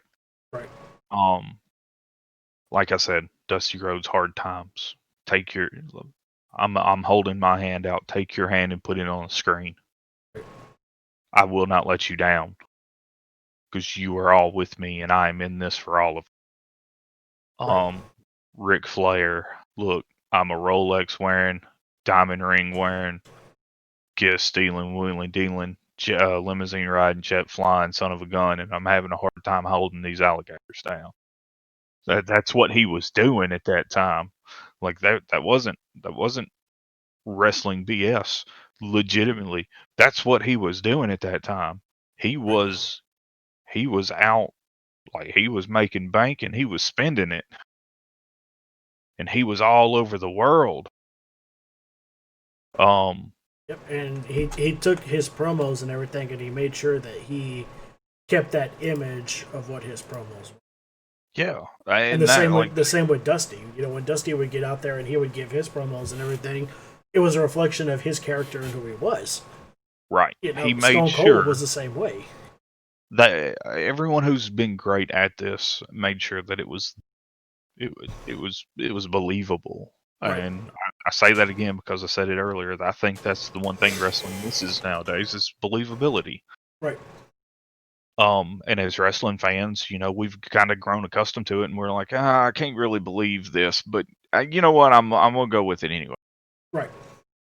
Exactly. So, it's one of those things where most wrestling fans nowadays know that wrestling is not 100% real. Right. And that's fine. There's nothing wrong with that. Does it kind of, is it kind of bad that kayfabe's not a thing? Yes and no. Times have changed.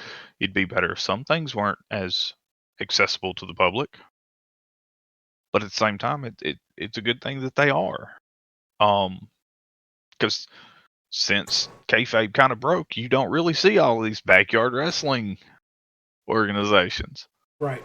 Like, let's be honest, that was the downfall. That was the thing that hurt kayfabe the most, was people getting bored, and they were making their own backyard wrestling federations, and people were getting seriously hurt. Shit, remember the backyard wrestling video game? Dude, I had both of them. What even got me was when ICP Insane Clown Posse had stints in WWE and WCW, and then they left both of them, or like their temporary contract or whatever expired with both of them, and then they created their own JCW to That is try and still going. compete. Oh, it is. Yes, that's still a thing. That's still real. I remember when they stole Vampiro from. So and here's the funny thing about that. They didn't do it to compete. They did it because both of them genuinely love wrestling, Right. but they wanted to be able to have fun with it. Right. So they started their own company. They found wrestlers, made sure they were trained, this, that, and the other. They got They some give, professional wrestlers. They took Vampiro from ECW. or and not only that, but they they they were very open to having the legends come to the shows Yeah. and actually wrestle in the shows, whether they were good or not. It gave the guys that weren't as popular anymore, Right. but had knowledge. It gave them a chance to come to a backstage area where they were welcome, no matter what, could help guys and give them a chance to, make a little bit more money. Right. Plus, pass their knowledge Which on was to. cool.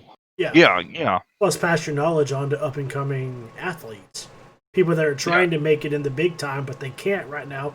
So instead, they're selling for JCW, where they can learn before moving up to WWE, WCW, or ECW, or New Japan, Right. or wherever. And and that's the thing. They weren't doing it so they could compete. They were doing it so guys could get in the ring and get experience and learn and have that footing to where they can be like, hey, I have been trained. I have done shows for this company, this company, this company, as well as this company. I've interacted with these people, and that was cool. Right. That was one of those things where someone who a couple of guys that really do that have enjoyed the sport for or sports entertainment, whatever you want to call it, this profession for their entire lives were like, you know what? We can sustain this ourselves.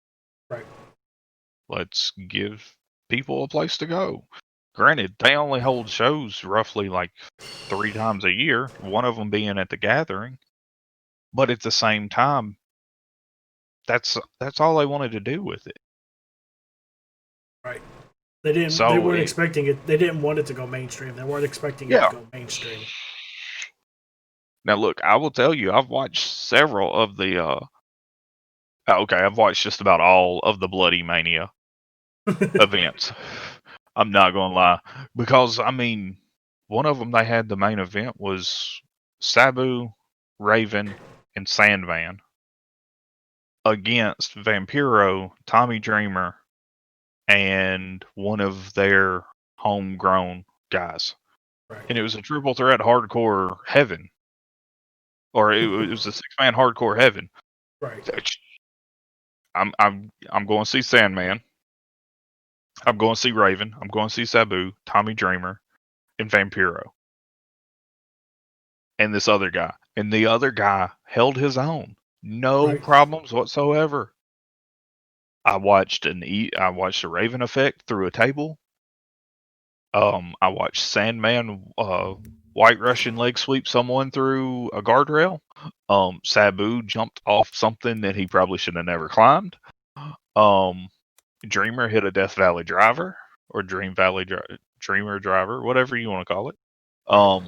Vampiro hit his finisher, and the other dude got the shine, hit his finisher on Raven. Raven took the pinfall, and it was a great match. It was really crazy how good of a match it was. But I've watched all of the Bloody Mania. Um, Which again, one was that? I don't remember. I'm gonna watch that after the podcast. I don't. I'll see if I can find it. Yep. But like I said, I'm pretty sure that if it wasn't Bloody Mania, it was another one of their events. Right. But I've watched most of Juggalo champ, which is funny because the C is champion shit. Right. But Championship I, wrestling. I've watched most of them, and yes, a lot of people look down on it, but it was what it was, and like once you learned more about it, it was more of, that's kind of cool that they did something like this. Right. Um, but to me, it's passion, it's believability, and there's a conviction there when it's being said that Right. makes you feel like, this person's talking is talking to me. Exactly. Talk is legitimate. It's just talking from the heart and means what he's saying. Right. It's got to be relatable. Yeah, The audience it's got to be captivating. You got to be able to grab the yes, audience attention so that they listen to you. Because if not, they're not going to. And it's not going to be believable, and it's not going to be detrimental to your storyline that you're currently working with whoever it is you're working. that's why I always said I think Jake the Snake, hands down, is probably the best promo guy, because how he delivered the promo and how he made you, he literally made you lean in your chair listening to what he was saying like it was important, Right. whether it was or not. Um, I won't say the best, but he's up there in the upper echelon. But that also involves the fact that he's probably the best when it comes to wrestling psychology. So, I mean, that also kind of ties into a great Right. knowing what you're doing and how to do it. Yep. But that's my take on what makes a great promo. Your take may be different, and I would love to hear it. I So agree, like 100%. I mean, you got to be relatable. It's gotta be, like I said, it's gotta be captivating. You don't always need to yell. I yeah, think we're beyond the days of yelling into a microphone to get your word across. I mean, look at Paul Heyman. Paul Heyman doesn't have to yell. I mean, he's just got a loud voice and everything, but he knows. He well, goes okay, out well, there and he knows exactly what he needs to say.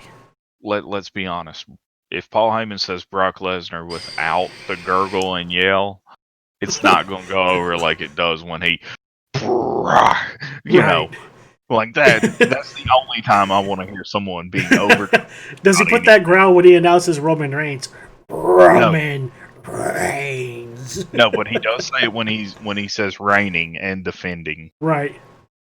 Un, un, I think he changed it. I don't think it's no longer raining. I think it's just rainsing. I think he no, he incorporates says reigning. rains. He says reigning. There was one time I think he slipped up and he did say rainsing. Yeah. Um. But I mean, you pointed it out, and I hate that I absolutely forgot it. Paul Heyman, another dude that can cut a promo, and he Right. doesn't even wrestle. Right. Um. Uh, Before we wrap it up, I'm going to say if you've not seen the promo with R-Truth, Brock Lesnar, and Paul Heyman, you should definitely watch that because it is absolutely hilarious. And it's the only time anyone has ever got Brock Lesnar to break his character in the And middle of the ring laugh. on live TV and laugh. And that was when he says, "You're big. I mean, you're big, big." Oh And shit! essentially what that Yeah. was, it was lead up to the Rumble this year, Right.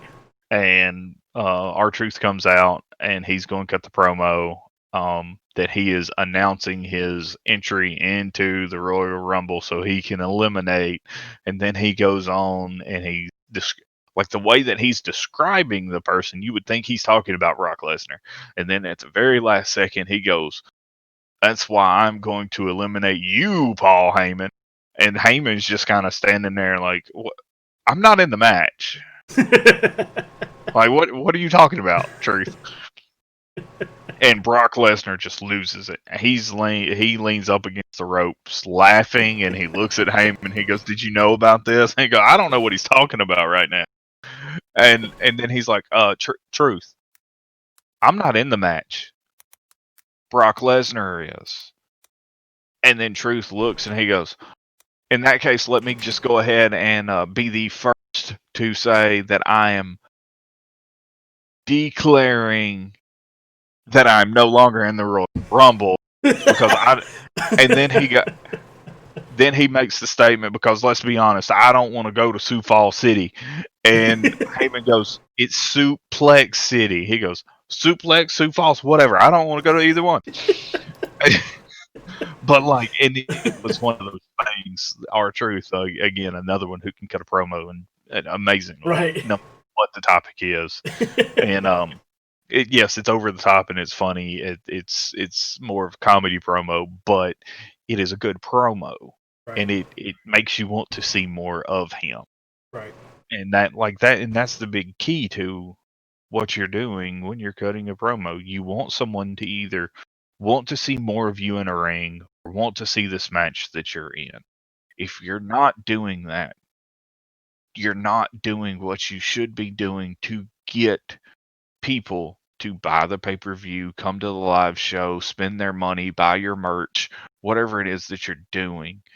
Like, and that is the art of the promo. You want to get people hooked to where they feel like they must see this event or match or show or buy your t-shirt or subscribe to a network or Right. whatever it is that you're trying to get. Captivating. Um, like you want to get them to be like, I got to spend $9.99 for this WWE Network to watch this pay per view. Right. I'm sorry, buy I've got Netflix to for the see. month. Yeah. Yeah. I got It's to see like this match. we're going to cancel Netflix this month so I can get the whatever the situation is. You know what I mean? Right. Like For the record, the again, network is $4 cheaper than Netflix.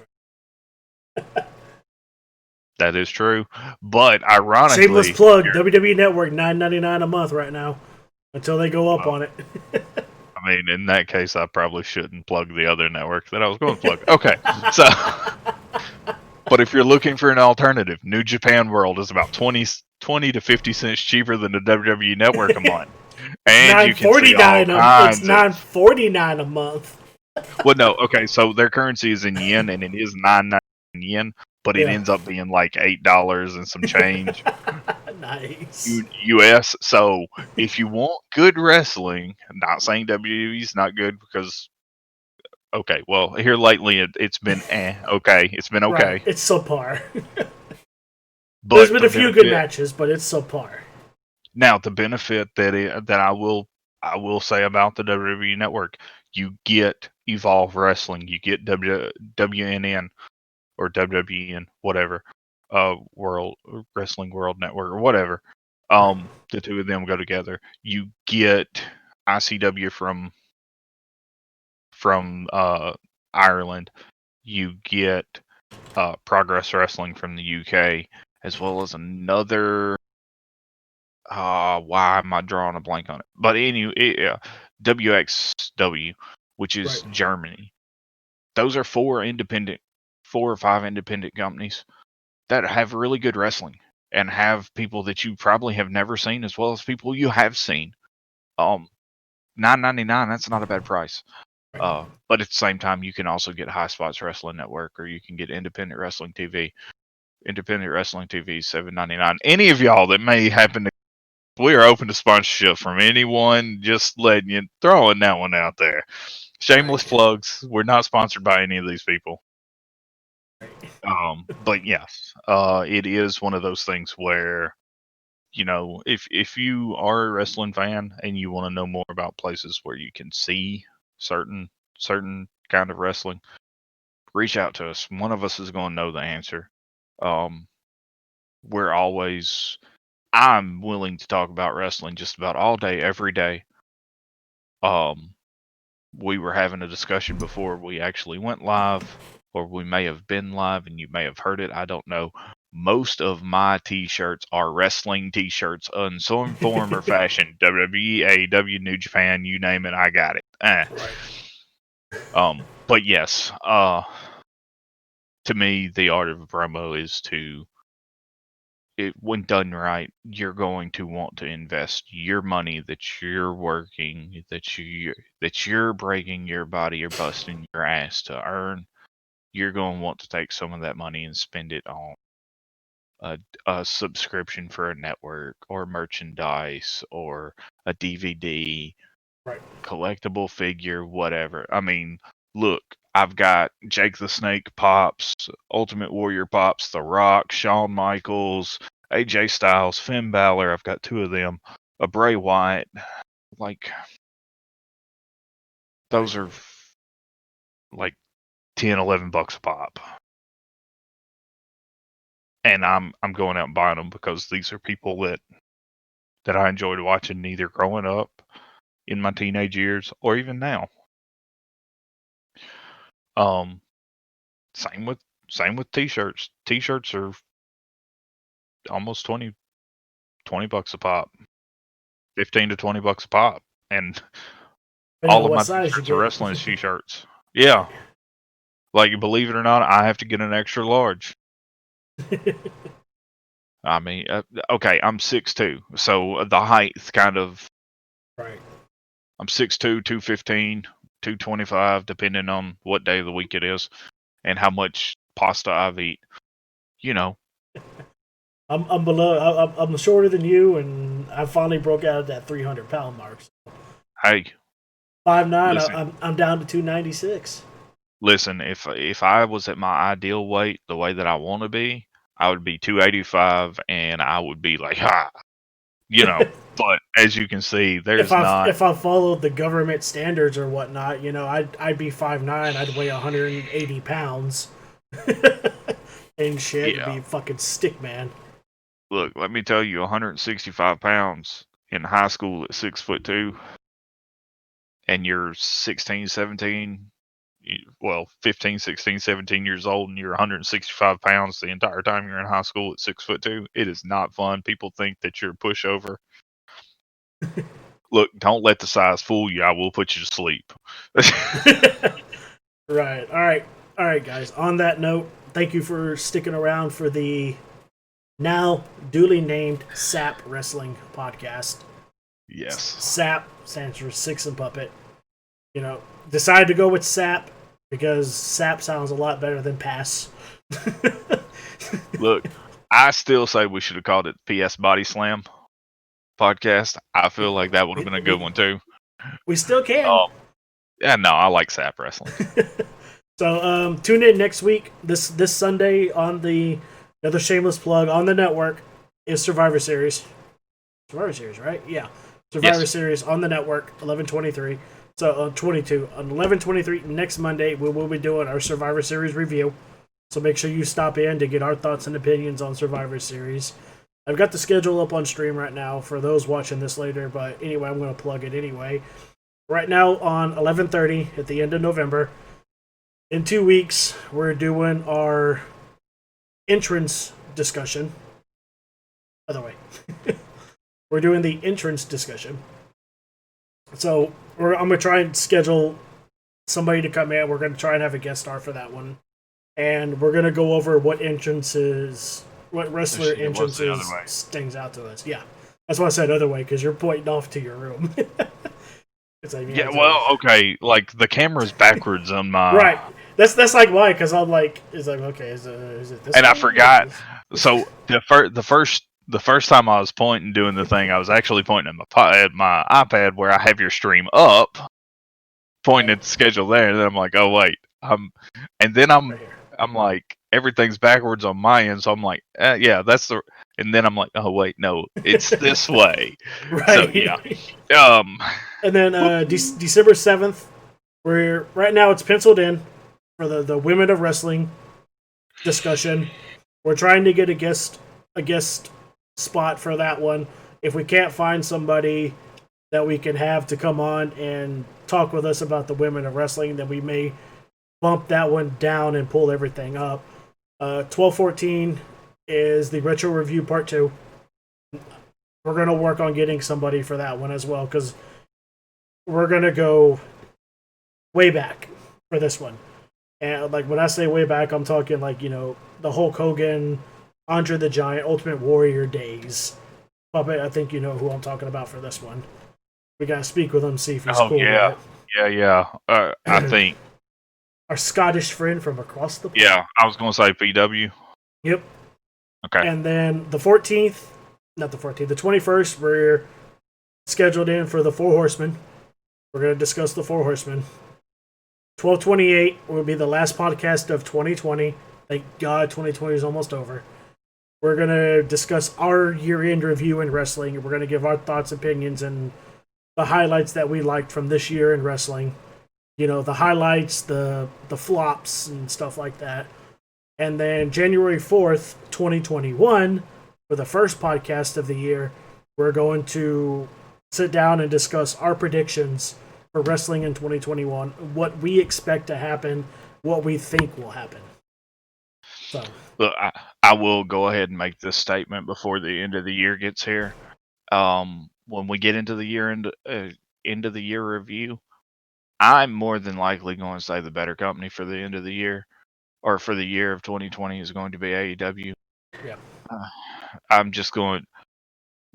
Listen, it's not a prediction; it's a spoiler, as someone else would normally. But yes, I'm very, very, very much looking forward to that year-end review, because we are going to talk. Hopefully, I can get Six to sit down long enough and watch some stuff with me, so I can catch him up on like maybe New Japan, Right. and AEW, at least those two. Now, That way, I'm we going to can kind of try talk about the year I'm going to try and watch together. some stuff on YouTube. But like I said earlier, YouTube is a wormhole. You start watching one thing, and the next thing you know, you're 15 different videos away from whatever you were, and you're not even on the same subject. Well, I mean, that's what I'm saying. Like, that way, like, if need be, maybe, like, I'm thinking possibly this weekend, maybe, that we can sit down and just do like a Discord call like we did for pay-per-view. Well, we can't Sunday, so we'd have to do it Friday or Saturday. Yeah, I'll have to sit down, look at everything that's going on, and we'll have to do it from my end right now. Yeah, well, not only that, but we'll look at our stream schedule, see what we got going on, if we're doing. All right. On that note, I am SixOneSev3n. You can catch me streaming here on Twitch, twitch.tv/SixOneSev3n. The guy over here to my left. I'm Puppet, or PuppetMaster, PuppetMaster2191. You can find me streaming at twitch.tv/PuppetMaster2191. And who knows, maybe other places. You never know. I might just pop up anywhere. Right. You never know. But no, like, you can check us out there. When we get everything set up for the YouTube and whatnot, we will definitely make an announcement for that. Yep. As well as try to kind of get everyone on the same page. Who knows? We may end up with a SAP Wrestling Discord all of its own. You never know with us. It's one of those things. We're, as you can tell, we're very professional about this. We're still learning, but we're wanting to make this something that we do on a regular basis and have fun with. So, and it's very open, very welcome. We want to get to where, you got questions, we got answers, type thing. You got suggestions, we want to hear them. You want to join in and discuss with us on the podcast? Let us know. We'll schedule it. Yeah. We'll get you in. The schedule's right there. Puppet, you got your link to Discord. Put it in chat. I do not, but hold on, I will. I can't, because if I do, it's going to take your... Yeah, I know. Cam away. I got you. I'm working on it. Yeah, jump in. I mean, we got a wrestling section in Puppet's Discord right now that we're using. We've got our schedule listed in that Discord as well, and what we're going to do, and we're constantly discussing new topics that we want to discuss and everything on the podcast. If you see something that you like and you want to discuss it, let us know. We'll jump you in. Shabam! There's the link. And beyond that, I don't really have anything else to add. I've done my wrap up as far as what I think a good promo is. I told you where you can find me. Oh, I'm also on Twitter as well. You can follow me on Twitter at PuppetMaster219, and then 6, and that's mainly because they wouldn't let me put the other one in there. Right. It's crazy. You can follow me on all social platforms: Facebook, Instagram, Twitter, TikTok, even Snapchat. I don't use Snapchat anymore, but yeah, it's all 617 spelt the way it is below me down here and the way it is on the channel. Just go in and go to twitter.com/ and then type in 617. I'll pop up. You see my Remember, guys, beautiful face there? the last in 7 is a 3. I mean, it seems pretty self-explanatory, but to be on the safe side. SEV3N. Oh, and if you're wondering how it came up with my name, it was 6:17 p.m. when I created it. Unoriginal, yeah, whatever. All right. Like me, I don't care. Honestly, I would have never thought to done that, so I give you kudos on that. I was creating it, and I was like, what do I want it to be? What the hell do I want it to be? And then I just looked down at the time, and I was just staring at the clock, and it was 6:17 p.m., and I'm like, okay, 617. I will go on the record to say at some point I'm hoping to get to interview people within the wrestling business or the spectrum of the wrestling world, and that may be possible with some people that I've mentioned on this show. I bet it would be a hell of a lot easier to interview somebody in AEW. Somebody. No, Yeah. yeah, that it would be, but I'm talking like that. There may be a possibility that I might be able to get another very big wrestling podcaster to actually jump in and talk with us. And there's also another streamer that I want to try to talk to and us do an interview with. Which is kind of when I first started on Twitch or started watching Twitch, I watched a lot of wrestling Twitches because they were showing. Well, I'll be honest, they were showing Raw, SmackDown, AEW. But this guy, he's a big wrestling fan, and I mean, we're talking old school wrestling fan too. And he has a very cool community. I want to try him, reach out to him, talk to him about some things, and maybe have him as a guest on our podcast as well. Nice. So For me. So for that, and he chat, is also on Twitch, and if we can get him on here, then at that point in time, I will let him kind of shout out his Twitch stuff, as well as his YouTube and all of his socials where you can find him. He has a really good wrestling community, though. I will say that. So, anyways, that chat, we're gonna go ahead and sign off. If you're catching this on YouTube later, appreciate you, and we will catch y'all next week for our Survivor Series review. Oh, hey, you're forgetting the important part of the YouTube thing. Don't forget to like and subscribe and turn on notifications. Wherever it is, it's over here. It's over here. It's up here. Yeah, whatever, It's somewhere. In one of these directions. It's in every direction. Just hit that subscribe, hit that bell, blah blah blah. You know the stick. You hear it on every video. Fuck it, just do it. Peace.